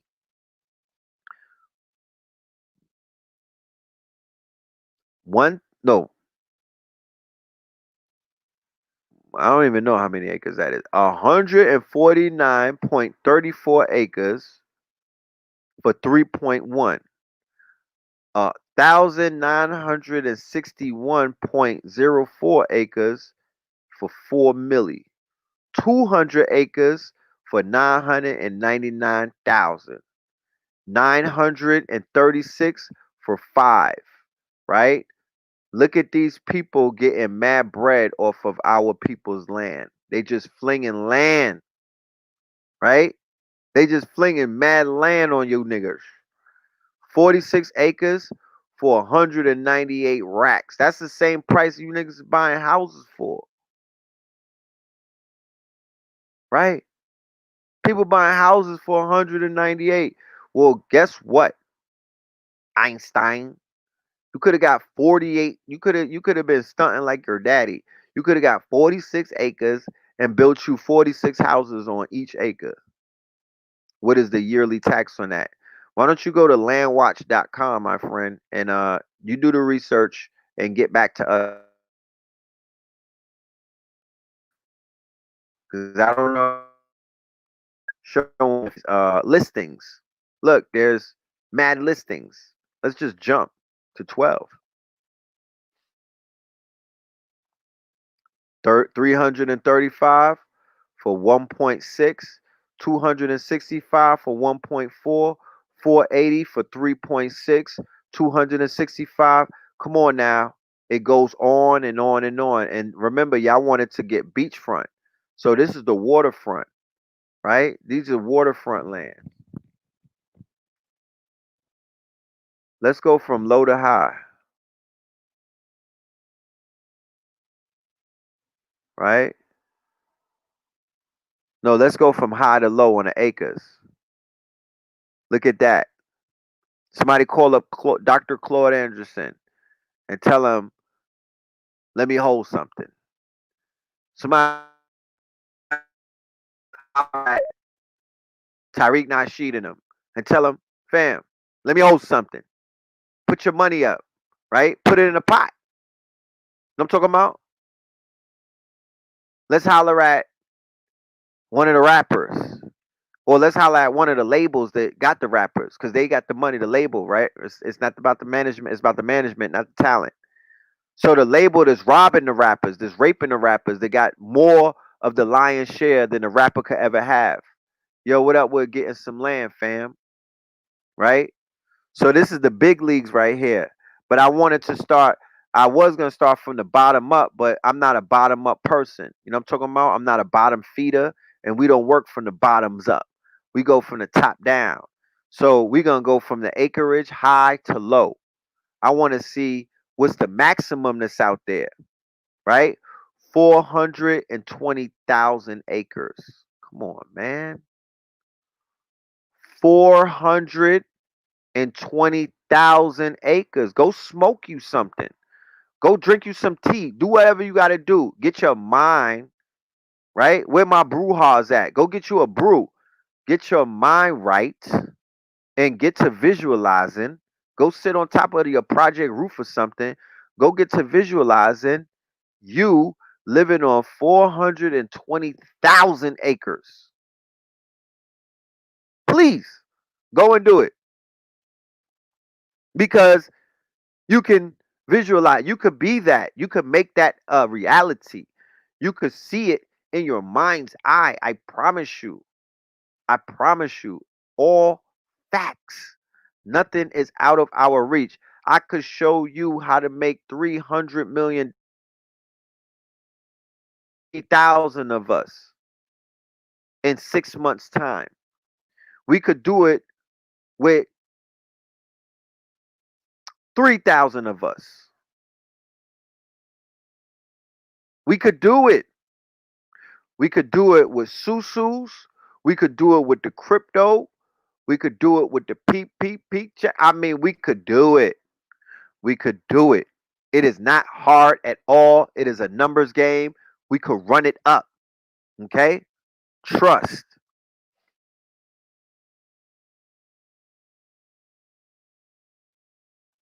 Look at all of this is like they're selling cities and towns. They're selling you cities and towns right in front of our faces. Talking about, oh, we don't got enough land or we don't got this and we don't got that and we don't, man, if you don't shut your mouth up. Did you even know Texas looked like this? Elijah Muhammad said that they took the best parts of the earth, the best parts of the planet for themselves. How about it? They took the best parts for themselves. And they got you living in killing fields. They got you dwelling in urban dwellings, living like a fucking rat. living like dogs in America. How you gonna live like a dog in America? Out of all places. How? Where did we drop the ball?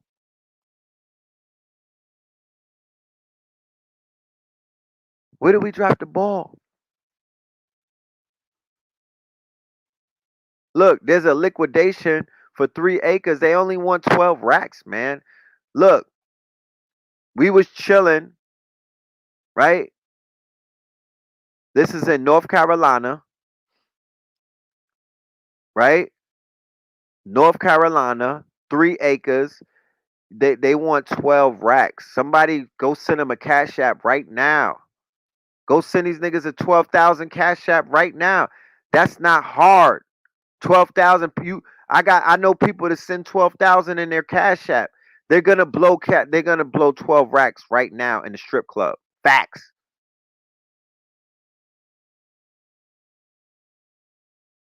Negroes dwell.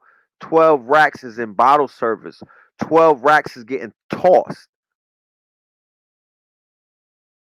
12 racks. That's somebody gonna buy a bird and whatnot. They're gonna buy some pounds of weed. 12 racks for 3 acres. Check this out. We had tents this weekend, right? We had a long.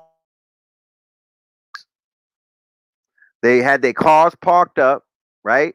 So whatever they needed, it was in the car, and we felt like we didn't. There was no. We had no wants. We had no worries. So you could start out on 3 acres, just living in a tent, and then build out from there. And the show that they took down from last Friday, I showed you earth ships. I showed you monolithic domes. I showed you container homes. Land Watch is the name of the site. Land Watch. That's the name of the site. Okay. And this is the Black August event, right? Look, the God said that they slept lovely in their tent. There was nothing to worry about. The family was sleeping in a tent.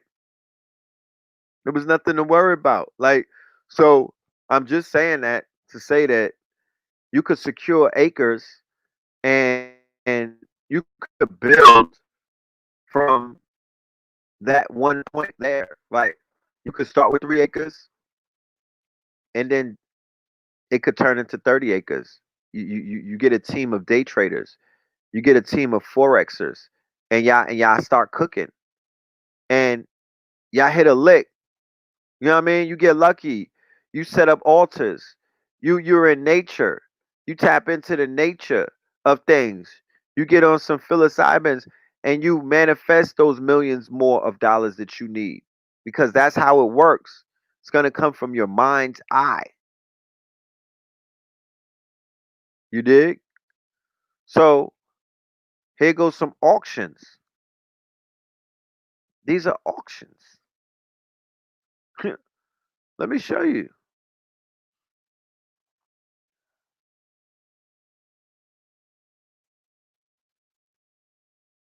Look at the auctions. They're out here auctioning land.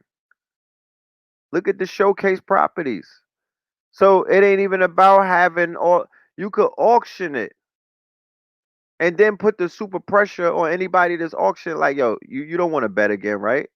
You don't want to auction, right? You want to stop, right? You want us to win. Okay, that's what I thought. You the same way that you went to the car auctions, right? Niggas was getting Lexuses for $1,500 by going to Pennsylvania and sneaking to the auction and then coming on the block like you put in mad work and you didn't. People was getting auction cars for damn near nothing. So with that being said, for land, why does the modern day Negro act like they are allergic to land when the Mondem grandparents and great grandparents was buying hundreds of acres? Niggas had the bow-legged grandfather, you know what I'm saying, who had the ill story looking like Lou Gossett. And he had mad acres. What the fuck? What did he know that you don't know? You know what I mean? He had mad acres, horses, 80 kids. You know what I'm talking about? He was in like 3 wars and whatnot before he was 22. And he bought mad property. And here it is, you a free Negro with a degree, right? With a degree and Wi-Fi, and you don't got no land. Nigga, you don't even got a lease. I don't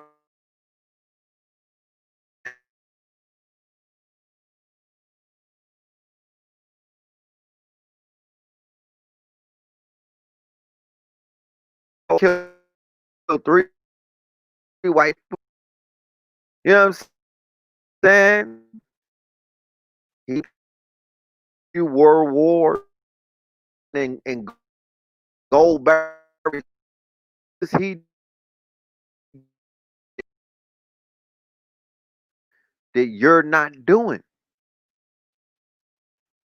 He was providing for like 3 families. He had families down the road. You know what I'm talking about? He had a family everywhere that he was on, everywhere that he made contact. If he had to go walk to go to the store, he had another family by the store. You know what I'm talking about? If he had to go to the tailor to get his suit tailored, he had a family somewhere by the tailor that he was supporting. They did all of that, and we can't do nothing. I don't get it, bro. Look at the math. So 592 people at 10K a piece is 5 million. There goes your land right there. There goes your city right there. Did you ever look at the did you ever look in some of the historical archives of these big cities? How they looked at well, before they became big cities, right? Somebody say I described their pops. Yeah, because I ran into many black men like that, right? Houses in Mississippi, right? 800 plus chickens, hens, goats, all for under 4,000, right?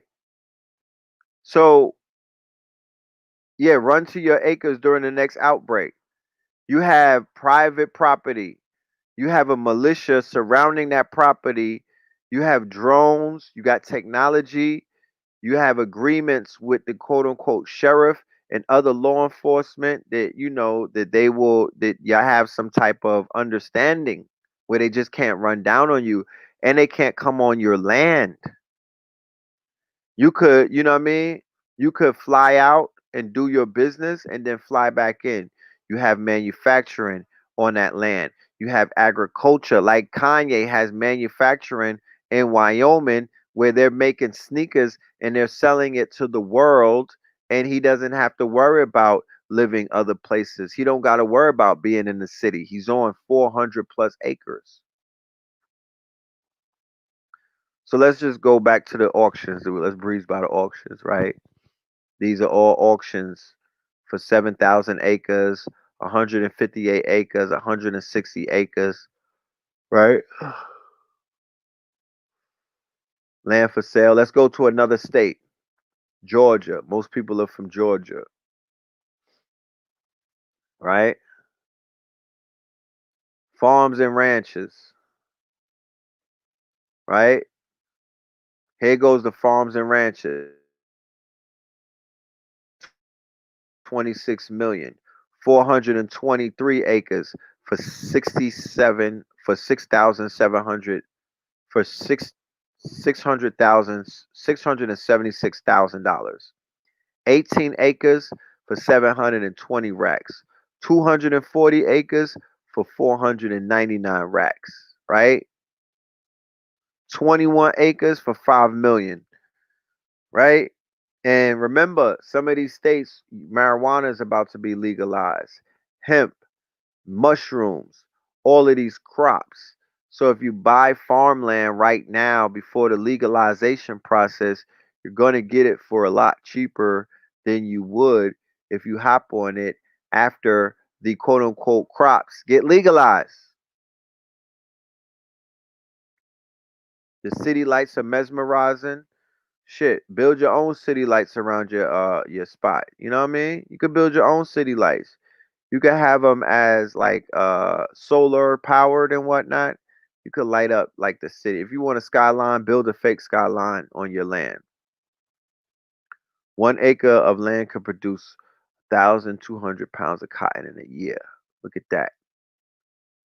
That's right. Turn a 3 to a 5 to a 10. Like, what's popping? What's really good, right? What's really good? Yeah, them damn children sold out. They was the ones selling the land, fucking shit up with drug habits, gambling habits, tricking habits, and whatnot. They wanted to take the suitcase of money, and they desecrated their their people's land. So I'm saying all of that to say that today is the birthday of a very great man, right? Of a very great man. And this man came forward and he brought us the Black Star Liner, right? And he also brought us the concept and the idea of doing for self. And he also brought us the concept and the idea of export business, right? And he also brought us the idea of, right? They also brought us the idea of, you know, packing up, getting up, and moving around. Remember, we're navigators. Remember, we're tribal, right? Gang, gang. You know, the gangs get stuck sometimes in their neighborhood and bogged down to their block. You got some gang members that never left the block, right? So those people are to be avoided because they're heavy in ego, right? They're heavy in ego. These niggas think that they belong to a block or a fucking building and whatnot. These niggas are retarded. They think that they belong to a block. They're standing underneath a stop sign and a street sign. Like, nigga, that's me, right? That's all ego. That's retarded. You're a light being. You a spirit, right? You come from the cosmos.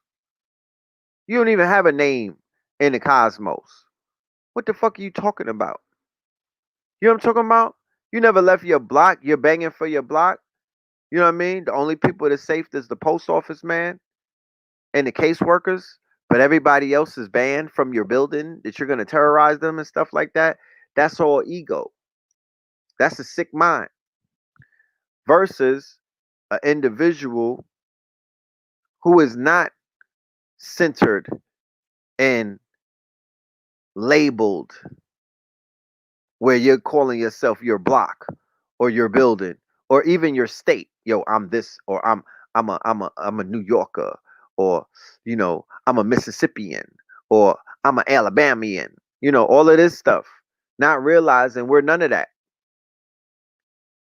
Our egotistical traits be it identifies us as a New Yorker. Our egotistical traits, the way that we walk, the way that we talk, you know what I mean? The inflections that we put on certain words, that's ego. That's ego. Slang, your vernacular, all of that. That's ego.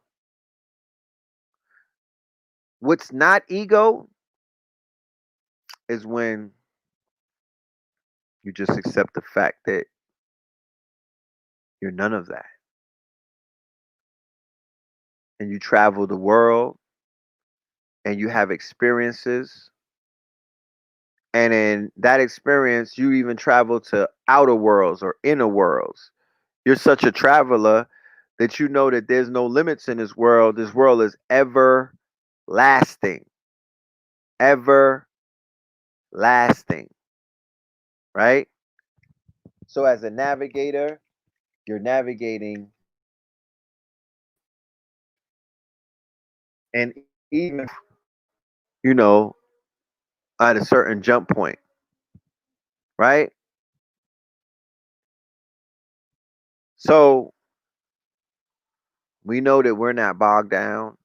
We know that we could get up and we could move, right? The Lenape are definitely the true New Yorkers. I think it was the Dutch that ran them out. There was a war, there was a scuffle, and they got ran up out of there. You know what I'm talking about? And then, these pilgrims took over. So Garvey was giving you some keys. He was giving you his philosophies and his opinions. He was a poet. He was an organizer. He was an intellect.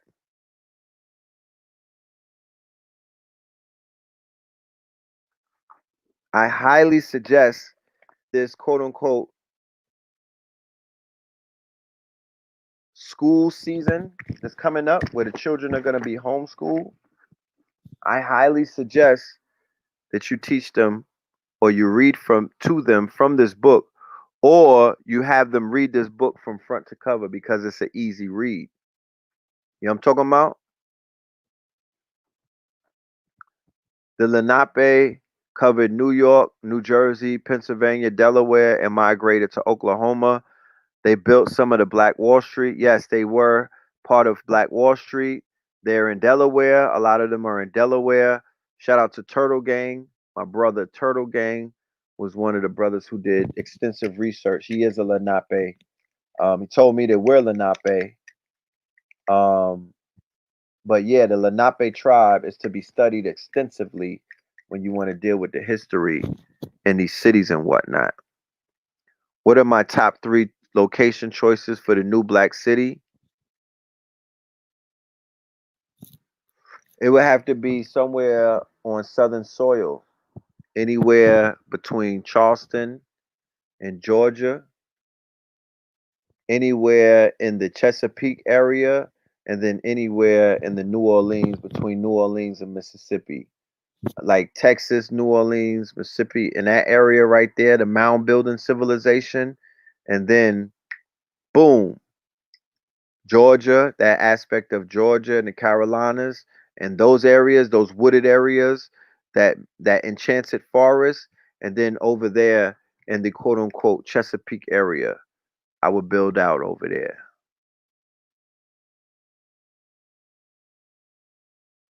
The ego is ruled by Aries. Makes sense. Makes sense. Yeah, Mars. Don't abuse that Mars power, but give. We need our ego. Don't get it twisted. We're on this planet. Yo, these bites is crazy. God damn. The mosquitoes had a field day with me.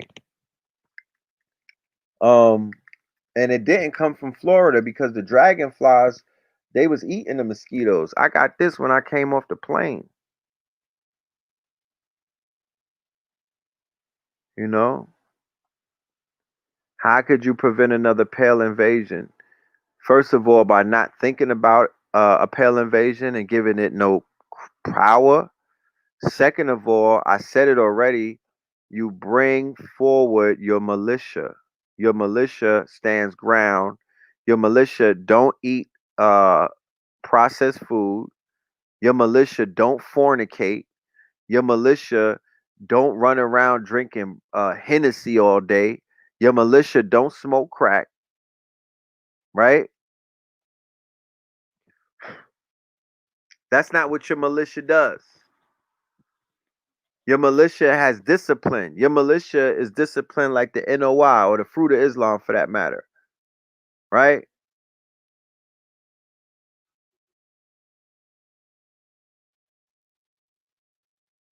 You do not become an aggressor.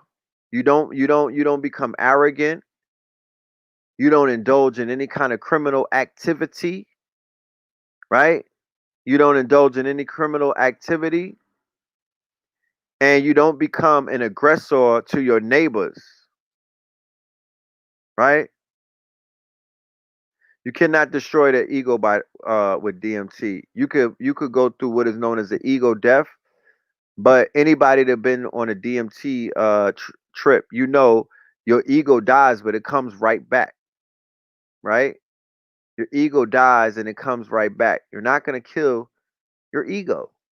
The name of the book that I was holding up is The Philosophies and Opinions of Marcus Garvey. This is his whole book of his this anybody that's tapped in.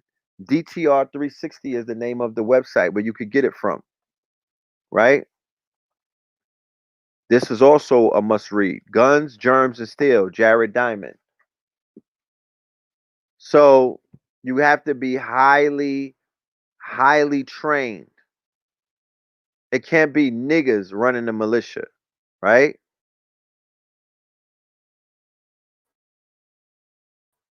Right? You have to exercise it out of you. You have to find a way to be exercised. That will come with discipline. You might have to get flogged 100 times and whatnot. You might have to get whooped with bamboo sticks. You know, you might have to get done dirty like they do the kung fu dudes in order to square up and be more disciplined. We need soldiers. We don't need no goofies and whatnot. We need soldiers. We need you to be completely committed to protecting and serving the best interests of our community. So, for the family asking about how to prevent the rundown and whatnot, I'm glad that you asked that, because that is something that is going to hold people back from living because they're in fear. So if you living in fear, you'll never live. So my thing is, get out of fear. Stop thinking about that shit, because I already showed you that there's multiple communities that are functioning right now. They are living on land that they acquired, and they're not thinking about none of that shit, and nobody is bothering them. Nobody's bothering them. Nobody is bothering. No one is threatening them. No one is rolling over their land with tanks. They may be surveilling them because, God damn it, you in America, they're gonna watch you. This is a surveillance state. Don't ever think that you're not gonna be watched. Don't ever think that you're not gonna be surveilled. Don't think that you're not gonna be eavesdropped on. Don't even think that you're not gonna be infiltrated. But as long as you do what you're supposed to be doing, don't indulge in sexual deviancy. Don't indulge in homosexuality. Don't indulge in pedophilia. Don't indulge with sleeping with other people's wives. Don't create situations where somebody gonna want to knock your head off, because that's gonna welcome the boys. That's gonna you. What is the white man? The white man is the white blood cell. He shows up when the body is sick. Okay, the same way that the white blood cells show up when the body is sick. It's a cancer cell. All right, he's not natural. He's mankind. He shows up when your ass starts acting savage. Case in point, why niggas got washed up every single time that there was an internal conflict, and who popped up? The white man.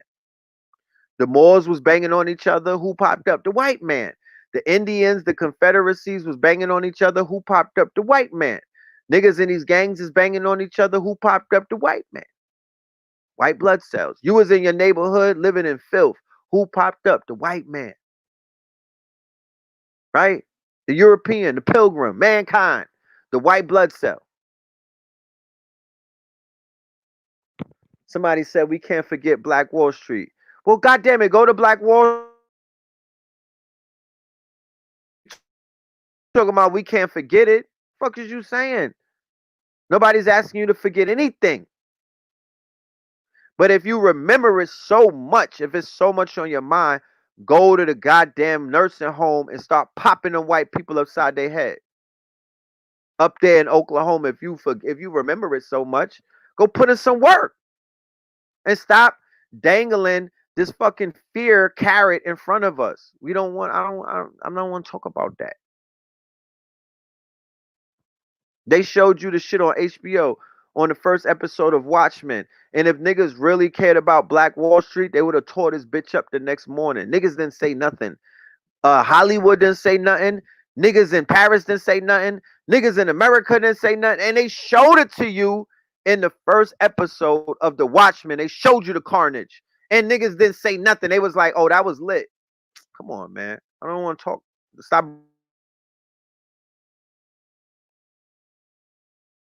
know what I'm talking about? No offense to you personally, King, but don't bring that up. I don't want to talk about that. Like I said, if niggas, if you build up your neighborhood or your community and they bombed your ass, you were still in a better fucking shape than you are living in these killing fields and these fucking shanty towns that you niggas are calling neighborhoods right now that you have no power in. You dying in those hoods. You dying in those hoods. They shot a fucking 22-year-old in the head.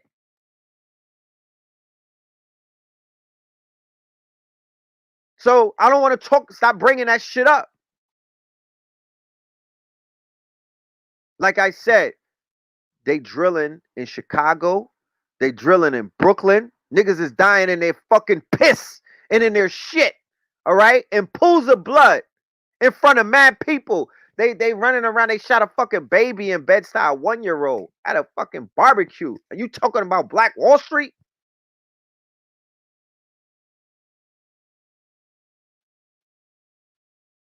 Come on. And then niggas went to fight in Vietnam. And then niggas went to fight in the Korean War. Niggas died in jungles and whatnot, getting chopped to pieces. You want to talk to me about what about we can't forget Black Wall Street? No, nigga, we can't forget Vietnam. More niggas died out there.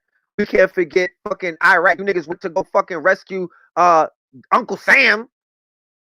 Looking for fucking what's that man named? Osama bin Laden. Didn't have nothing to do with it. And how many niggas risked their lives to go on that fucking goose hunt? But you want to talk to me about Black Wall Street?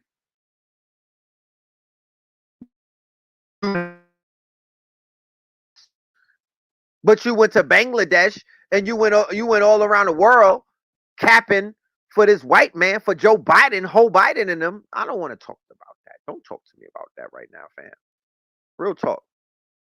We trying to talk about what Garvey was talking about. We not living in fear.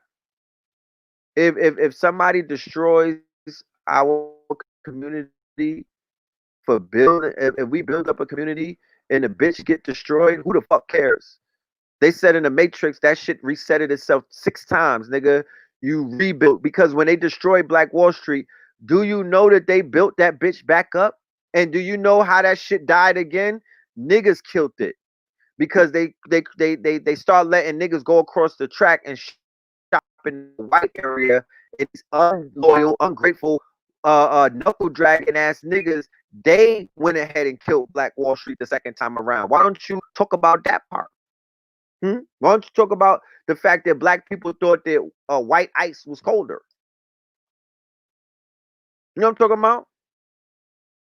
And the same people who watched these same white people massacre their people, they chose to go and shop with them and sleep with them and eat with them.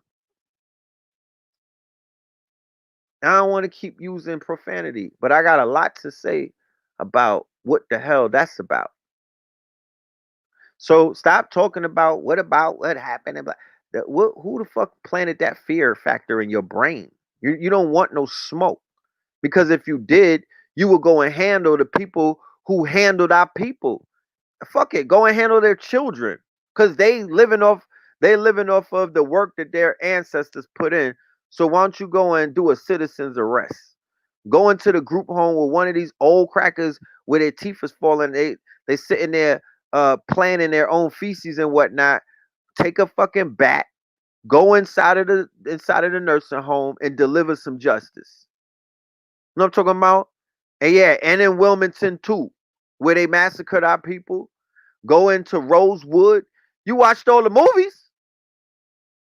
You watched all the movies. I ain't seen nobody up. But you let a nigga have an argument with another nigga and watch how they violate you in front of your family. Know what I'm talking about? You let one of these little niggas have an argument with one of the next man and watch how they Peter roll you, shoot up your fucking grandma's house. Come on, bro. I'm trying to get away from niggas like that. Speak on Akon. I already spoke on him. So did they took out on Akon. And we talked about Akon a minute ago. The way that he's moving and talking, I wouldn't be surprised if his bloodline down the line was out there slinging niggas to these traders and whatnot. And I know Akon personally. Black O is his brother.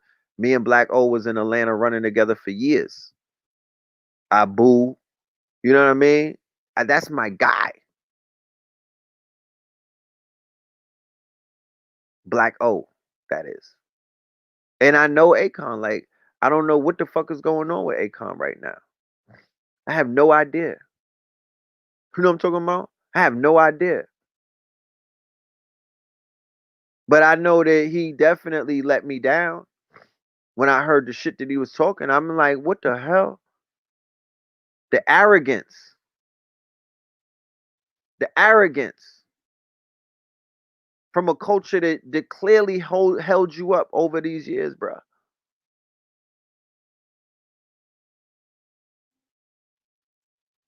So, you know,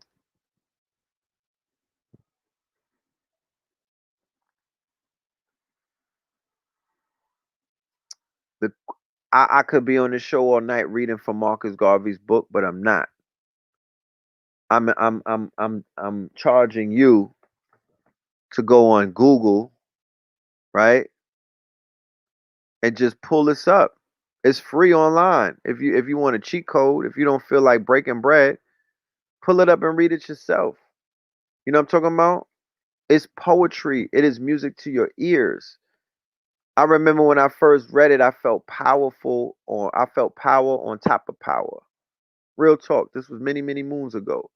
I felt power on top of. I was so proud to be an African or affiliated with Africa, or just to know that I'm kin to the African.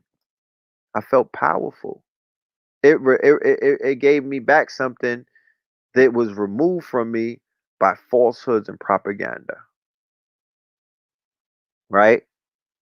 We're not letting shit go. You can never tell Africans or Aboriginal indigenous people to let anything go. You're not qualified to tell us what to let go. You know what I mean?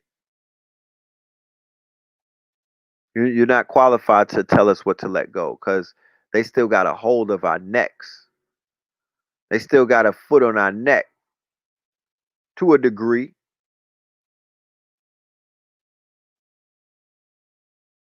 So during the summer where we had a lot of things,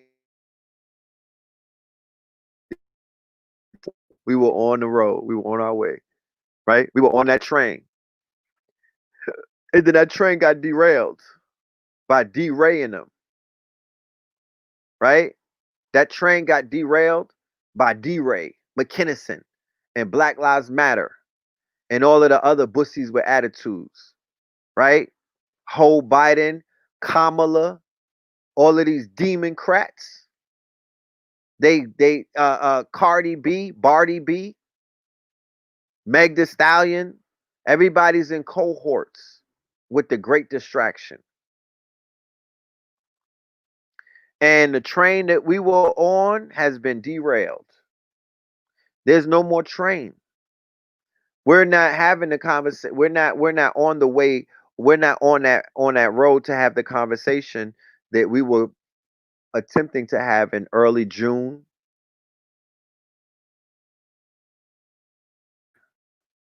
Right? The Democrats who control the media, unfortunately, they created some of the biggest distractions for us. And they went ahead and they gave the LBGT the Supreme Court ruling. And the minute they did that, the whole shit changed. You know what I'm talking about? They was like, all right, we finished marching. We finished marching, right? We're done. We're good. Take down some of those monuments. You know what I'm talking about? But we got your energy. You let these niggas paint Black Lives Matter on the sidewalks and leave them with the sidewalk. Leave them on the sidewalk, leave them with the sidewalk. That's what they did. And they kept it moving. And then they rolled out, right? Michelle Obama saluted Harvey Weinstein. Every single Democrat saluted Harvey Weinstein. He was the most powerful Hollywood um, figure in the Democratic Party ever since Bill Clinton's days. They all kissed his ring. They all bowed down and kissed the ring of Harvey Weinstein. And the majority of them did the same thing for Jeff Epstein. And they did it for Donald Trump. And they did it for Bill Gates. So what are you saying? These are your people. These are your mans in them. Know what I'm talking about? These are your mans in them. Right? These are your people. What happened to the season 3 of The Shy? The writer, the LBGT lady who's writing it, what's her name? Whatever, shit looking crazy. Right? Exactly. Kamala, Miss Marvel. Right? So all of these actors, the majority of the actresses, a lot of the rappers, a lot of your celebrities, right, are part of the distraction. They're puppets. They're Pinocchios. They hate you, right? Lena Wraith. They hate you. You are the perceived threat. They have a disdain for you. Let's not use the word hate too much. They have a disdain for you. And a disdain leads to hate, right? There's an envy that they have of you. Even the rappers who are contractual slaves, they're not free. They're envy of you niggas that are free. They're envy of the fact that you are able to pull up in a Wraith, right? And you're not signed to a label. You're able to pull up in a Bentley. You're able to drink. You're able to stand on the same couch that they're standing on, but you didn't have to touch your toes. You know what I'm talking about? That's why the rappers love the drug dealers and the scammers and whatnot. Because they like, damn, look at these niggas. They able to live the lifestyle that I'm living, and they didn't have to sell their soul. They didn't have to lay up with Harvey Weinstein for the weekend, a weekend at Bernie's, right? They didn't have to do a weekend at Bernie's. They didn't have to go to Dubai.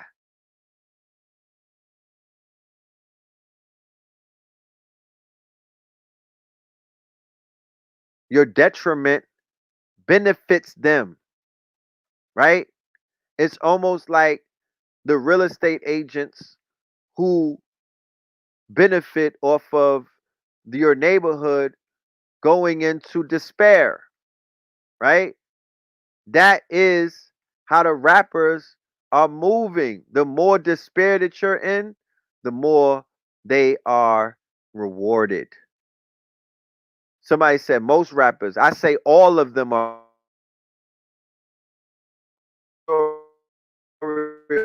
You heard the story about how they put you in debt and then they own you. When I was at the record label, bruh, these niggas was on the phone with artists' mothers. They were on the phone with the mothers of some of their artists, telling their mothers that they will not pay their light bills for them unless they got the artist on the phone.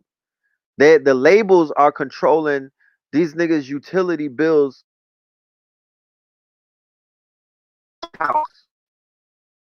That's how much they own these niggas. Okay? Got a direct line to the nigga mama. Was like, yo, get your son on the phone or we won't pay your light bill this month.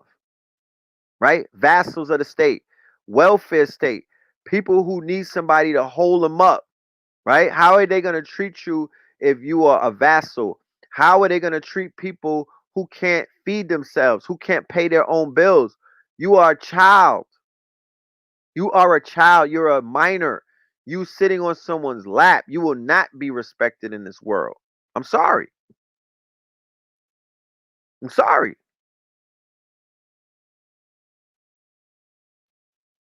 Y'all don't know the ugliness of these records. People like, yo, Red Pill, that verse is hot. Who you trying to get signed to? Raping You Records? What are you talking about? Who am I trying to get signed to? I'm not trying to get signed to a goddamn person. You know what I'm talking about? I'm trying to get signed to the bank, if anything. I'm not trying to get signed to no label. I don't need no boss. I don't need no master controlling my masters. Nigga, what? I'm going to sign myself. How about that? I'm going to sign myself. Look, here's your signing bonus, Red Pill. Oh, thank you. Look, what do we have here? We're going to sign you for a few $100s. There you go, Red Pill. Oh, man. Thank you, guys. Good looking. I'm going to put this down on the Rolls Royce. You sign yourself. You know what I'm talking about? What would Garvey do? What label would Garvey be on? He'd be on Garvey Records, right? He'd be on Garvey Records. He wouldn't be trying to be at Sony. Them is Japanese. What they got to do with me? You know what I'm talking about? What the hell does the Japanese got to do with me? They don't know me. They don't respect me. We was just fighting them niggas in World War II. What are you talking about? Why am I going to Sony? Wasn't we just at war with these niggas? We drop bombs on them. Why am I at Sony? What are they doing for me? A free PlayStation? I'ma sign myself. I'ma sign myself because we gonna figure this one out. I'ma be on blockchain records. Put me on a blockchain. We gonna figure this out. I'ma be on my record label's gonna be a susu flower. How about that? The shit is just gonna be a susu flower. We're just all gonna pay each other and we're gonna get show money. How about that? I'm gonna set it up to where it's a susu flower called Flower Record. You know what I'm talking about? Get signed by a label to do what? Owe them? So a nigga gotta ask permission to be on somebody's song? What are you talking about? So you can identify me with a label, and that's where my self-worth goes on because I'm owned by a label because I owe somebody some money. You think that my life got better? You think that I'm lit because of that? I'm sanctified, I'm certified because you niggas can hear me on the radio? No, that's not how it goes. That's the illusion. That's the remix. Cause a Jewish person owns you. You niggas think that's slavery. You the same niggas talking about, oh, I wish I was around when Harriet was alive. Nigga, she's alive and well. Slavery is here. What are you talking about? Sex slavery, human trafficking, them contracts, the NFL, bars, what's that? 13th Amendment citizens? 14? 13? That's slavery. And it's here. I got a new microphone. Wait till Thursday. I'm gonna be lit. I told you I got my little office is a mess right now because I've been traveling. But I got my equipment, right? I got my board. Shit is lit, right? I got my board. Not playing with you, right? You see it light up? Got my little board. I got my microphone. I got my headphones. Yeah, we about to have fun. I got my mixer. So, probably on Thursday if I have enough time, we'll be in full production. We'll be in production mode. And is that a Yeti mic? No, this is not a Yeti. This is a PreSonus. It's a PreSonus. See? PreSonus. But come Thursday, we're going to be turned up.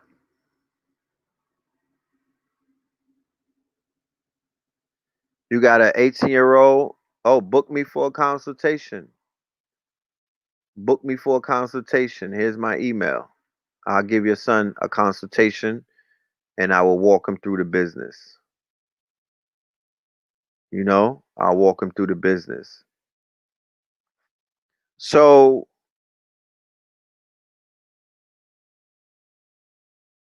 where's the place these really excited about? I mean, I shake my head when I see somebody. They got him. They hit it. They done clipped this. They done cut his wings because Master P showed you in the documentary that he's doing. He's telling you what it is. Rough Riders, they telling you what it is. This is about independence, right? This is about independence. He came 100 years and he did his best to show you that it's about independence. And he didn't come forward. He came with his wife, Amy, right? Because standing next today's Marcus Garvey's birthday, yeah. But when we hail up Marcus Garvey, we hail up Amy Garvey because every single great leader that we had a wife. Every single great leader that we got in front of us that we be, men, they be having men eroticizing other men, but they don't talk about their wife. No, they got their wives. Their wives. And the women who were behind the scenes doing the logistic work, right? I gotta give it up to my wife. I gotta give it up to the women in my life who are assisting and helping me. I gotta give it up to my mama, right? They don't get mentioned enough. Coretta Scott King doesn't get mentioned enough. You know what I'm talking about? Betty Shabazz, she's not mentioned in when people bring up the name of Malcolm, they don't mention her name, and I don't know why. When you mention her name, when you mention a great man's name, you should mention his great wife as well, right? Because that is very important. They were there when you were not. They were there behind the scenes with them. They were there to console. They were there to protect. They were there to give life. They were there to give birth to those ideas. How do you think that those ideas that these men had even came to fruition? He didn't born it himself.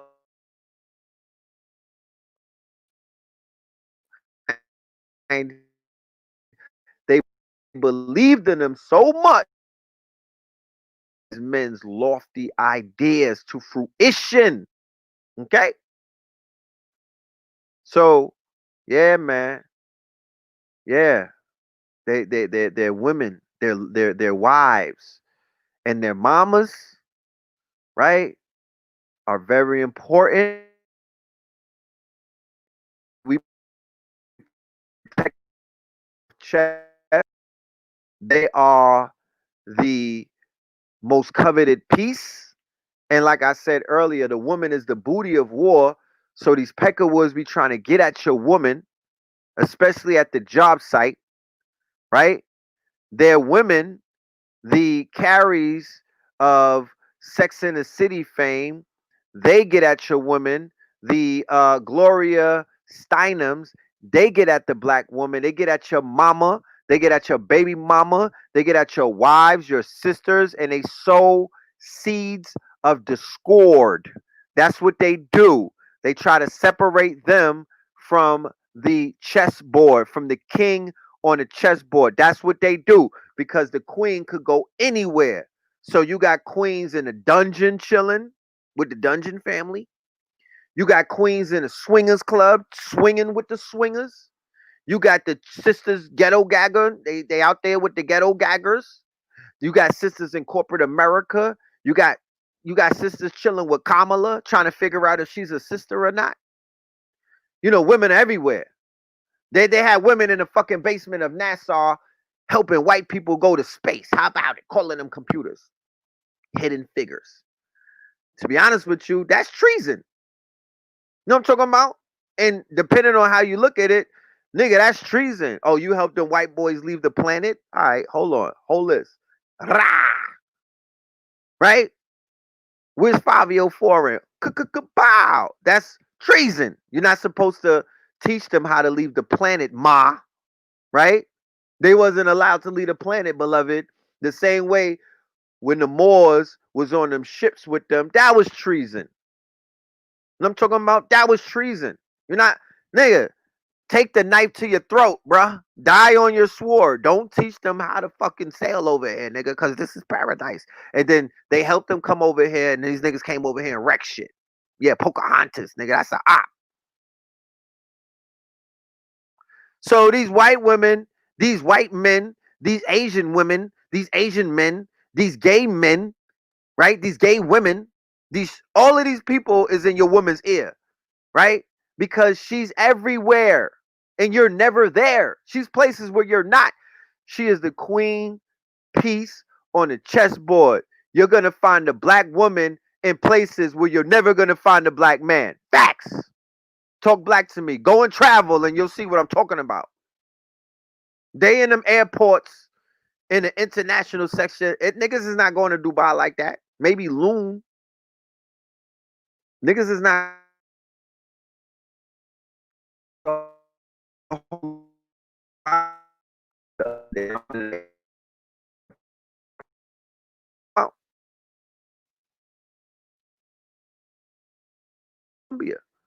You know what I'm talking about? Oh, they getting their body done. All right. They in Africa. They on the girls' trips, and I like the girls' trips. No, you know, they in Vegas. They in Miami. They in Cali. They moving like the piece on the chessboard supposed to move. I shade of that. Salute to y'all. Y'all move around, right? Y'all move around. When y'all move around, though, what level of programming is taking place? Who are you moving with? And where you're moving to? You know what I'm talking about? Because y'all not moving with the men. Y'all not moving with no niggas. Moving. Y'all not moving. And if y'all moving with the men's, most of the time, the men is not hetero. So you moving with a sissy. And you know they don't got no loyalty to the cause. They out there looking for a white man.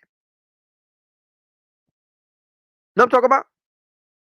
They out there trying to get chose, my nigga. They'll go to Greece with you to get chosen. They'll go to Rome with you to get chosen. You know what I'm talking about? They'll go with you to get chosen. And you'll help them get chose. You'll be like, here, hook it up. You're a great matchmaker. You know what I'm talking about? And y'all don't have no hangups about that lifestyle whatsoever when it comes to selling your men off to the highest bidder. These are slave masters. They're buck breaking your men in front of your face. You know what I'm talking about? They out there buck breaking. They're vampiring your men. They're vampiring what used to be an alpha and turning that nigga into a zeta right in front of your face. And you don't have no problem with that. And I mean, whatever. It's whatever.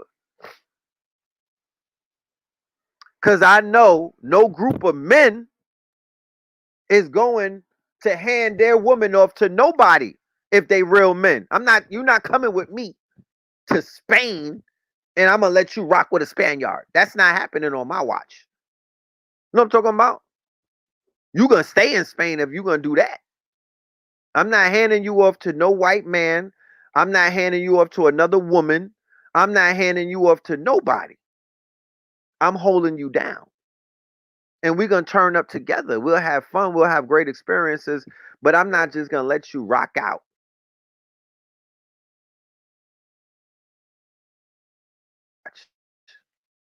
Mm-mm. We the protectors. So me knowing what come back. You good, sis. Don't even fall for that one. What you going? You rolling with Rome now? You going with the Romans to get choked out? What is this? 50 Shades of Grey, nigga? Not on my watch. You could do that Nicki Minaj WAP shit all you want, but not on my watch. Not around no real niggas. You know what I'm talking about? Not around no real men. Because my mind state is the mind state that we always been at war. And our women are the booty of war. And the only reason why people are checking like that is because they want to claim The booty. You think they on you like that? You think they, you know what I'm saying? You think that shit is genuine? Or do they want bragging rights because they took down what is known as a something that they fetish?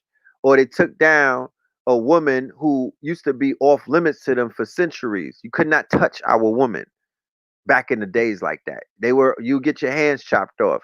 Certain people wouldn't even look at our woman because they knew that it was pure smoke from the men if they eyeballed you the wrong way. So now in while black people are in their vassal state, because remember their women down. You know what I'm talking about? Did you hear about that? Did anybody tell you that's how it's going down? That if we go into a country, the first thing that the men is saying, look at these niggas trying to come and get our women. We pull up in Dominican Republic, we pull up in Brazil, we pull up on the continent, we pull up in Europe. I went to the UK. The men, if there's real men there, they don't want you sleeping with their women. But they know that the woman is out here choosing. Right? They know that the woman is out here choosing. So when it comes to the black man, every single woman on the planet is choosing us. That's just what it is. It's in their DNA because we have a genetic, we have the genetic superior gene. We got super sperm.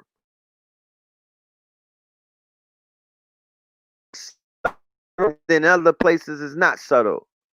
But when we pull up, they pulling up too. They choosing. That's how it goes. The minute we step off them ships, they started choosing. And it went into the planes. We stepped off the plane, they choosing. They want this. You know what I'm talking about? They want this melanin. They want this chocolate. They want this seed. You know what I'm talking about? No offense to whoever's in their feelings, but that's how it's getting down. And for the black woman, every man around the world wants you. You know? But do they want to ravage you and savage you? Or do they want to love on you? Press one if they want to love on you. Press two if they want to savage you and ravage you. You know what I'm talking about? Because y'all been around the world probably more times than I have. You know what's out there. You know, we're gonna do a survey. We're just gonna do a survey. Are they two? Number two is if they trying to ravage you and just fetish you, bite on your flesh, you know, do all of the shit that they were talking about in the WAP song, right? That's not love. Or are they trying to hell you up, put you above their women, show you to their mamas, like, look, mama, I came up. You know what I'm saying? I got one, right? Or are they just trying to do you like you Vanessa Del Rio, right? So they got bragging rights amongst the other little dick energy friends that they have that they went and took down a jungle bunny. Because that's what they say. Yeah, I'm gonna watch Lovecraft. I've been hearing about Lovecraft Country, and I'm gonna watch the Jamie Foxx thing on Netflix with the wifey tonight. Right? Somebody said they wish they would go away. Right? Here's number two. I don't see a lot of number ones. I don't know. Right? But I'm a man. So you're not gonna get over men talk. And men know men's behaviors. You're not gonna fool a man about the fucking the mind state of man. We understand what's going on. So you're being fetished. And what the Democrats is setting up, fake with Cardi B interviewing Joe Biden. How is Cardi B interviewing Joe Biden? They don't love you, they lust over you.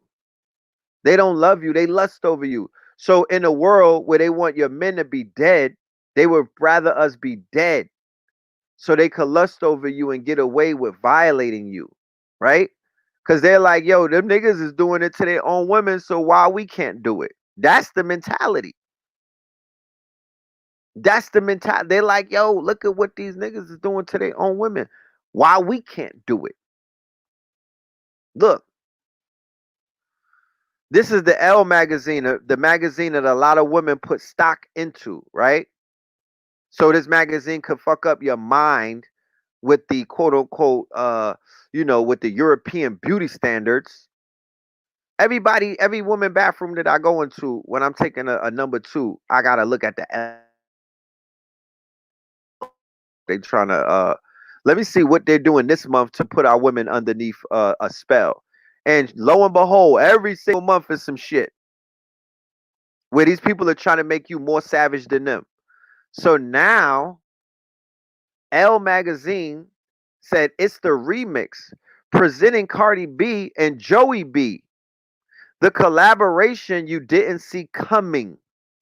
In an exclusive interview for our September issue, Cardi B sits down with Joe Biden to discuss Medicare, free college tuition, and a fight for racial justice, right? So before he sits down with her, he got to listen to her new song, WAP, right? Because you're not going to just say, hey, Joe, we want you to interview Cardi B. It's like, oh, what song does she have out lately? Oh, WAP, let's check it out. Oh, wet ass gushy. Okay, gosh. That's what I'm into. So a pedophile and a rapist, somebody that they got, God damn it, if you can't indict somebody off of the film of footage that they got of this nigga molesting mad little children on film, it's not hearsay. This is not Me Too, nigga. It's not Me Too. Niggas got proof. He out there fondling women. So a hypersexualized Dominican, right? A former prostitute. She's not a dancer. She's a fucking prostitute. Okay? She was out there slinging that shit. That's what she said. So this is what she said. This is her words. I feel like black people, we're not asking for sympathy. We're not asking for charity. We are just asking for equality.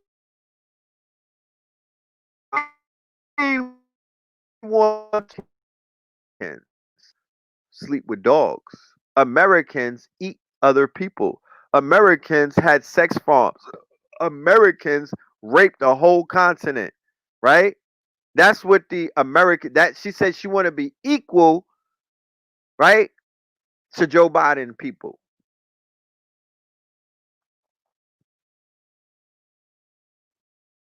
And Kanye is talking about Dr. Claude Anderson, right? Somebody said, why they allowing Cardi to be the voice of the black community? The same way that they allowed all of the rappers to be the voice of the black community because they don't give a fuck about the black community. The black community is a joke. That's why they letting them speak. And because there wasn't a riot as a result of them letting her be the voice of the community, then they're going to let it ride.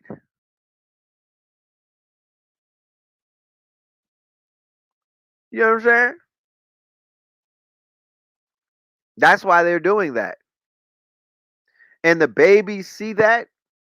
And what does it do? It solidifies Cardi B's position as the voice of the culture, the voice of women, the voice of women empowerment. They're using the word empowerment with her, right? How fucking desperate do women gotta be if y'all gonna try to tell me that she's making you feel empowered by talking about her box? Really? All right. Okay.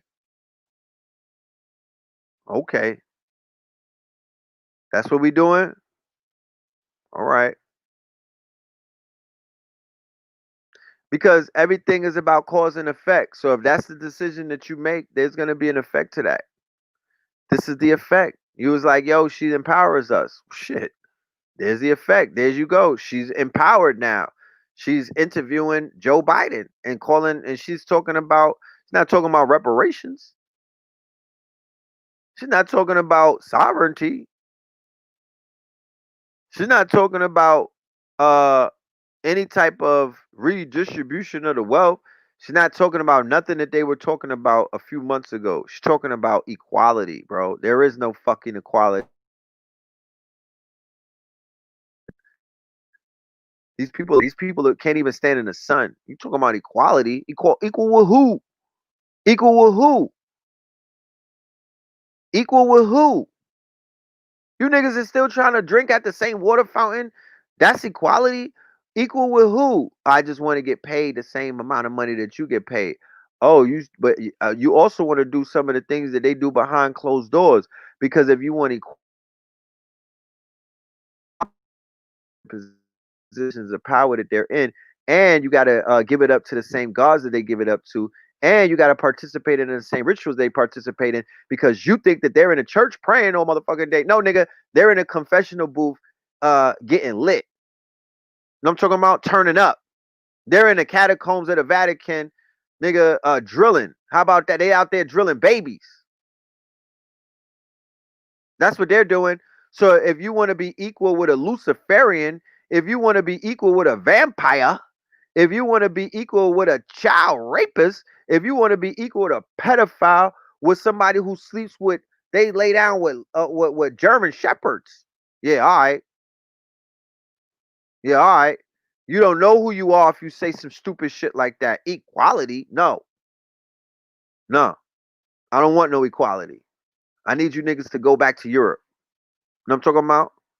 So the whales could come back out and the fucking deer could get a chance to live again. Nigga, we need to bring the bisons back. You know what I mean? Take a break. You know what I'm saying? Take 5 years off and go back to fucking UK with the rest of your ancestors that look like Shrek. That part. You know what I mean? Get up out of here and let America breathe, niggas. Yeah, let the trees grow. I'm saying the whole America, North America, South America, Central America. That's what I need. I need you to go back to the dark ages. Go back into wherever the fuck you came from. Get back on them ships, nigga. Get on the Princess Cruise. What is that? All of them ships that's docked because of the corona. Get on those ships.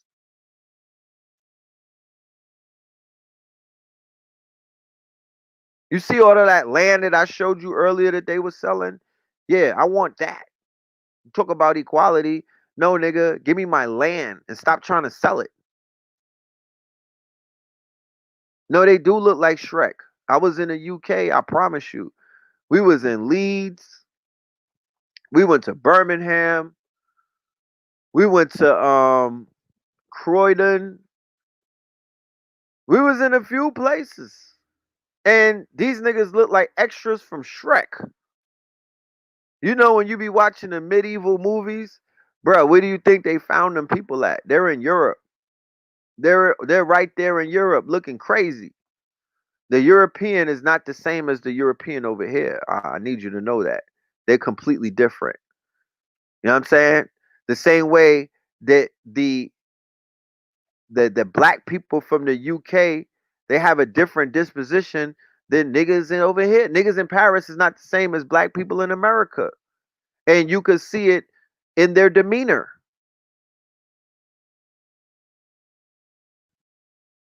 We're more aggressive over here. The European, the white boy over here, or the peckerwood over here, he will go into Europe and take that. Like 10 of them could go into Europe right now and take it over. That's how aggressive they are in America. Their blood, you could see the bloodlust in the European over here just by going over to Europe. They're mad passive and meek over there. Real talk. And they look like Shrek. And you could tell that the European over here got Indian blood because they're more developed. They don't look the same as the European in Europe. The European in Europe, he's sticking to the script. These ones over here, they got one drop. They're not pure white. Sorry to break it to you. They're not pure white. That's why they on TikTok dancing with you niggas. You know what I'm talking about? That's why they got Becky's running around looking like Serena. You know what I'm saying? They have black DNA or Indian DNA for that matter. If their neck is red, that means that they're not completely white. If their neck is red, then they got some red blood in them. You said they look hella Slavic. That's what they do.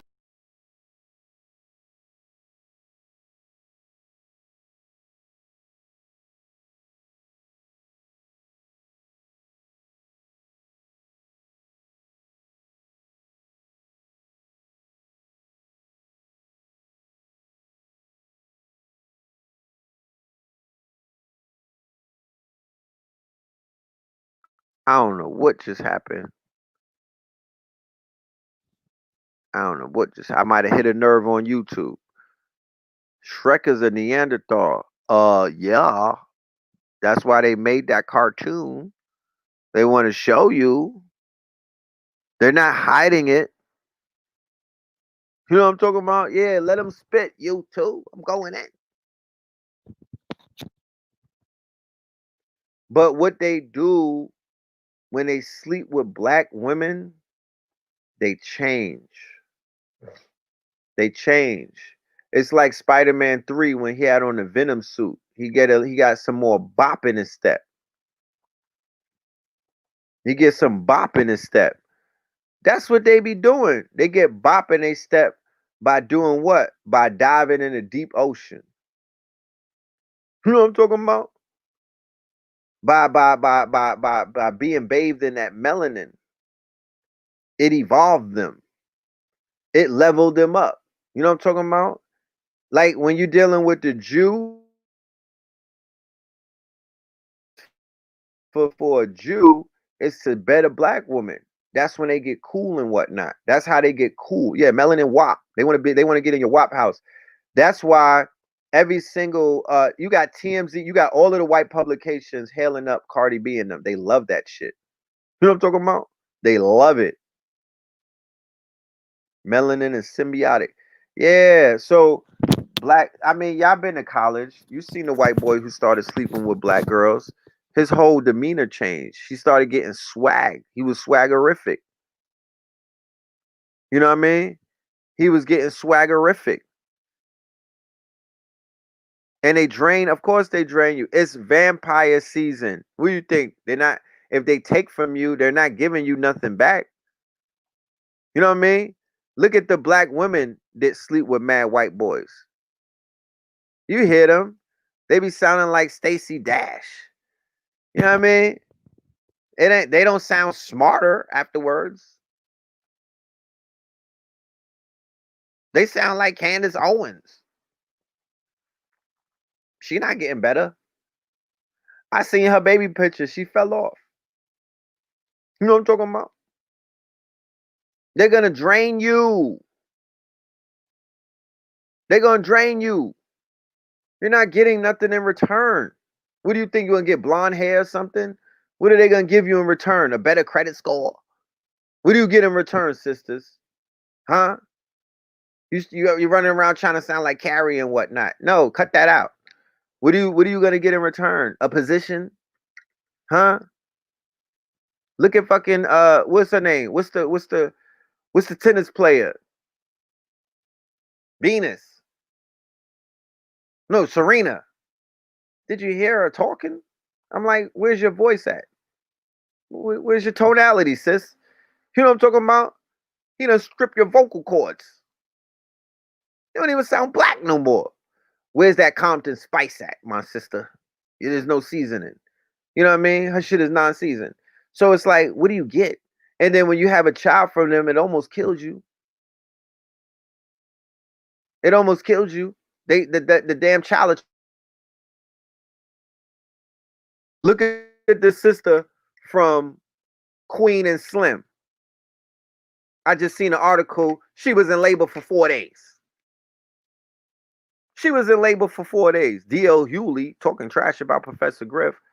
Niggas need to. D.L. Hewley looks like a hot shish kebab, right? That nigga looks like a microwave chicken patty. You know what I'm talking about? Didn't he just fall out on stage? You know what I'm talking about? Remember when Tupac was getting that prodigy? Don't you little niggas got sickle cell? Like, come on. D.L. Hewley needs to chill out. He needs to chill out. That nigga looks sicker every episode that he's on. He needs to relax and go eat a bean pie or something. He's looking all crazy in these streets. You know what I mean? Come on. DL? What's the DL stand for? He just out there, he lap dancing. You know how these niggas is, clapping like a seal, lap dancing. Like I said, they drew a line with Nick Cannon. Yeah, DL looked like he got that Rona pack, man. He really looked like he got that Rona pack. How the fuck Cat Williams look healthier than you, DL? Fuck is you saying? Somebody send us to this nigga. How does that nigga Cat Williams came out looking healthy on you niggas? He got his weight up. How he got a cocaine weight. How he look healthier than you, DL?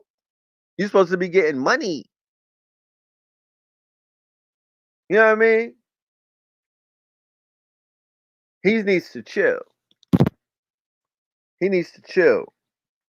Professor Griff, that nigga knows kung fu. He will fold them up. But like I said, they drew a line in the sand, and all of these buck dancers is buck dancing. All of these buck dancers is buck dancing. Oh, Dr. Francis Cress Wilson told us about him. I didn't even know she called him out. Yeah, he said he had the Rona. You know what I mean? Sister said the cat do look good. You know what I'm talking about? Cat, they like cat look good. You know what I mean? Matter of fact, yes. Yes. Sabir told us about DL on Thursday in Philadelphia. DL Hewley did not want to be seen with Sabir because Sabir had on a swastika symbol, but the original swastika from India. And then Sabir told me that they wanted him to wear a suit in order to be around DL. DL was like, you got to put a suit on. Nigga, what? You learn from me, bird ass nigga. What you talking about? I'm teaching you, you funny ass nigga. You're a comedian. Nigga, this is not No Way Out. You what the fuck is this? Are you Puff Daddy? Am I the hitman? You talking about wear a 3-piece suit? For who? I'm teaching you. I wear flip-flops. I'm not wearing no suit. You my student.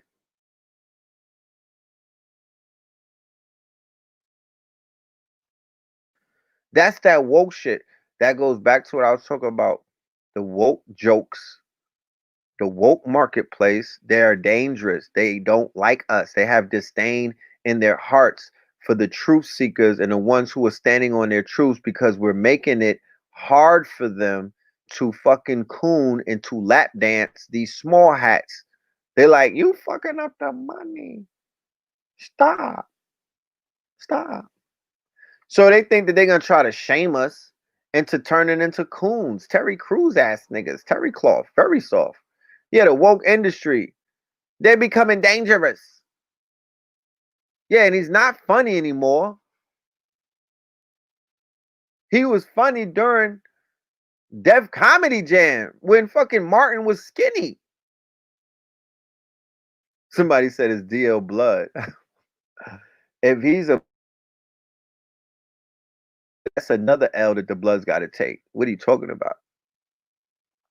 Yeah, steak is not worth the sizzle. We don't even eat steak, DL. You need to eat a few steaks looking the way that you look. You talk about steak is not the worth the sizzle. Nigga, you need to eat some steaks. You looking crazy. You like you got the Rona pack. What you talking about? The steak is not worth the sizzle. No, bro. Professor X, Mr. DL Hewley, fake woke ass nigga, you are on Beyonce's internet trying to sound like you're deep. And then you trying to stun on Professor Griff. He been giving out information for a very long time. And his information is right and exact. You don't got to try to sound like nobody. You out here, you jacking bars. You out there jacking bars. The last time DL Hewley was funny was on Def Comedy Jam. I don't even, did that nigga have a show or something? Did he have a show? Because his show wasn't funny. The only time he was really funny was when niggas was saying shucky ducky when Bernie Mac was on the rise. Yeah, you need to get on that CMOS. So I don't take none of them serious when they out here looking crazy. And I know why he's saying what he's saying because all of the small hats have triggered all of their slaves to take shots at the quote unquote thought leaders. Like they have everybody turning against Farrakhan, right?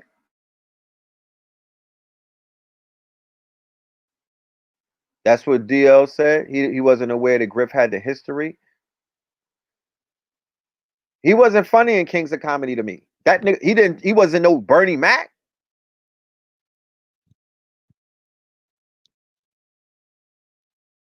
Yeah, his handlers. If y'all don't see that, I don't know what to tell you. That's his handlers. The handlers is handling him. The handlers are handling him. So start for law, man. He's gonna get his he's gonna get his day. You know? He'll get his day. He'll get his day. Yeah, and that's DJ Vlad. That was DJ Vlad's work, right? DJ Vlad out there still instigating, still playing devil's advocate, still throwing rocks and hiding his hand, you know, right? The Slav, right? The Slav who got the black girlfriend, right? Who wasn't considered to be cool until he bedded one of the black women, until he got him some black box, some tesseract is what I call it, some tesseract, right? Until he sat down, until he laid up with a sister, right? Gates. You know what I mean? He was a goofball. He was a goofball. You know? A super snake. So yeah, it's getting late. We're at the 3 hour mark. We're at the 3 hour mark. It's midnight. So I'm about to tap out. You know what I mean? Can't be up all night. 3 hours is pretty long. You know, people don't have that much time in their days to watch 4 hour videos. So yeah, we're gonna clip it right here. Yeah, they shook a Farrakhan, right? Super shook. And it's a shame that Negroes don't see that. And they're letting these people put them on the wrong side of history. Because that's really all that's happening.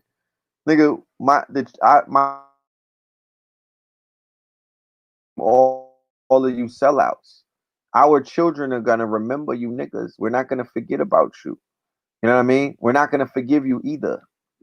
So it's a people are doing things for monetary reasons and quick satisfaction. And they think that these people who are their masters, who own their masters, and who are their bosses and owners, they think that these people are bigger than us. Right? They think that they're bigger than us. So we're going to shrink them down in size. That's what the ancestors do. And they work through us sometimes, but sometimes they'll just shrink you like Mario. They'll just hit your ass with a lightning bolt and shrink you down to size and humble you. Okay? That is the work of the ancestors who are overseeing this whole damn thing. Right? So, with that being said, I want y'all to please stay focused, be safe in these streets. Send my brother Sabir Bey all of the love and the light that you can. If you're following him, hit him on the inbox, right? Let him know that you got love for him, right? Peace, Shango. It was an honor building with you as well. I'm about to see the Jamie Foxx movie tonight. I'll let you know about it on Thursday. Um, yeah, and hold down the fort, right? Hold down the fort. Get busy with that stream chasing. Sign up to Stream Chasers. Go into the description and buy a ticket for the event that we're doing in Atlanta. That's important to me, right? And you know, we don't have this, the super chat. We don't do any of that. They have So, and I'm going to Sabir. What happened to Sabir? He lost his son. He lost his son. His son was 22 years old. His name was Amir, and he lost him on the 15th. Right? He lost him on the 15th. So, you know, we spoke about it earlier. And when we tap out, oh, don't do it without the roomies. Okay, we could make that happen. So we spoke about it. When you watch the show and replay, you'll get all of the information. What happened to Friday's stream? They clipped it. They clipped it. Will it be re-uploaded? Yeah, I got it. I'm gonna re-upload it. But they clipped it, man. I was going in too. That was one of those shows. But I'll re-upload it. I don't know what they were talking about, something about copyright. I don't know what that was. I didn't have nothing but my own stuff. Yes, I will have the Nintendo Drive at the ATL event. Yes, indeed. So I'm gonna end it on 24-hour song because, you know, like I said, I'm in mourning, and I just, you know what I'm saying. Night though, because y'all did help. Y'all helped me.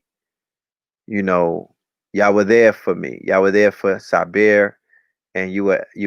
I felt the energy, and I just want to say thank you for that. You know what I mean? Because these are some trying times, and you know, like I said, when your heart is heavy, you need your people, you need your tribe to be there and hold you up. So I want to give thanks to everybody for being there. This was very therapeutic tonight. This was very, very therapeutic. And I'm gonna take that energy and I'm gonna share that with the brother so he can heal. You know what I mean? So with that being said, I'll see y'all on Thursday. Maybe even before that. We might pop up with a Wednesday show. Who the hell knows? But yeah, let's pull up. Let's pull up. All I got is 20.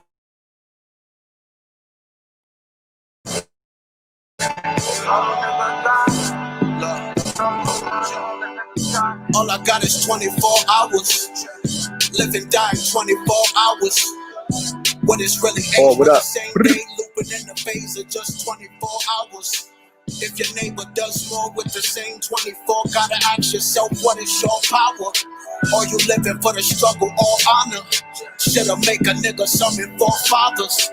I'm just thankful that my mother brought father. Should've brung a double dozen more flowers. Uppers or downers, blood of pure sour. Smoking through my last 24 hours. Same sun and moon, tug of war drama. Feel the tears look above in salt showers. I just wish I had 100 more hours. God's generous, but 24's modest. What we got a budget for? Can I borrow some of yours? Spend it quick as $24. Gone faster than my mother's warm chowder. I could feel a tender love and pure power. His 24, her 24, their 24, wish 24 hours. Would you trade your money for hours? Trade your hours for a couple more commas. First you see the dark and then you see the light. Then you see the day and then you see the night. I'm just narrating what I see inside. Think of my creator, I can read it right. Stumbled on my path, I think I need a ride. Struggle in the sadness, bring my evil side. Swallowing my ego and I eat my pride.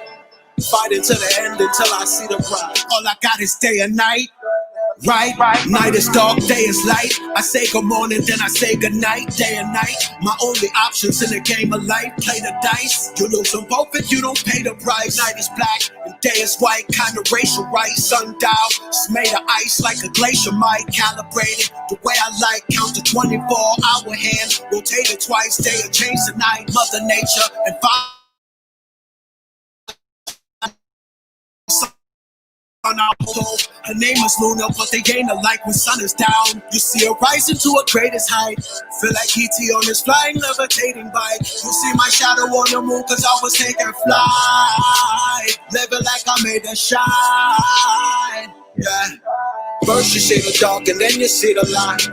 Then you see the day and then you see the night. I'm just never reading what I say inside. Think of my creator, I created right. Stumbled on my path, I think I need a ride. Struggling in sadness, bring my evil side. Swallowing my ego and I eat my pride. Fighting to the end until I see the pride. I'll be mad if you ain't at my weight. In a race, blasting faith and some past the mace. Throwing bricks, wrapped in mask and tape. Take me from the fifth down to Astor Place. Let me see the grin on the bastard's face. I'm coming from the kin of the master race. Next to Nipsey in the master's race. I know the code, so I cracked the safe. Bury me with Sadie in his casket late. And we own her, so our master safe. Bury me in polo with a gap on waist. Victory is sweet, I need the aftertaste. First you see the dark and then you see the light. Then you see the day and then you see the night. I'm just never ready Rising what power. I see inside. Rising Think of my power. creator, I Talking created about right. Stumbled love. on my path, I think I need a ride. Struggling in sadness, bring my evil side. Swallowing my ego and I eat my pride. Fighting to the end until I see the pride. All right.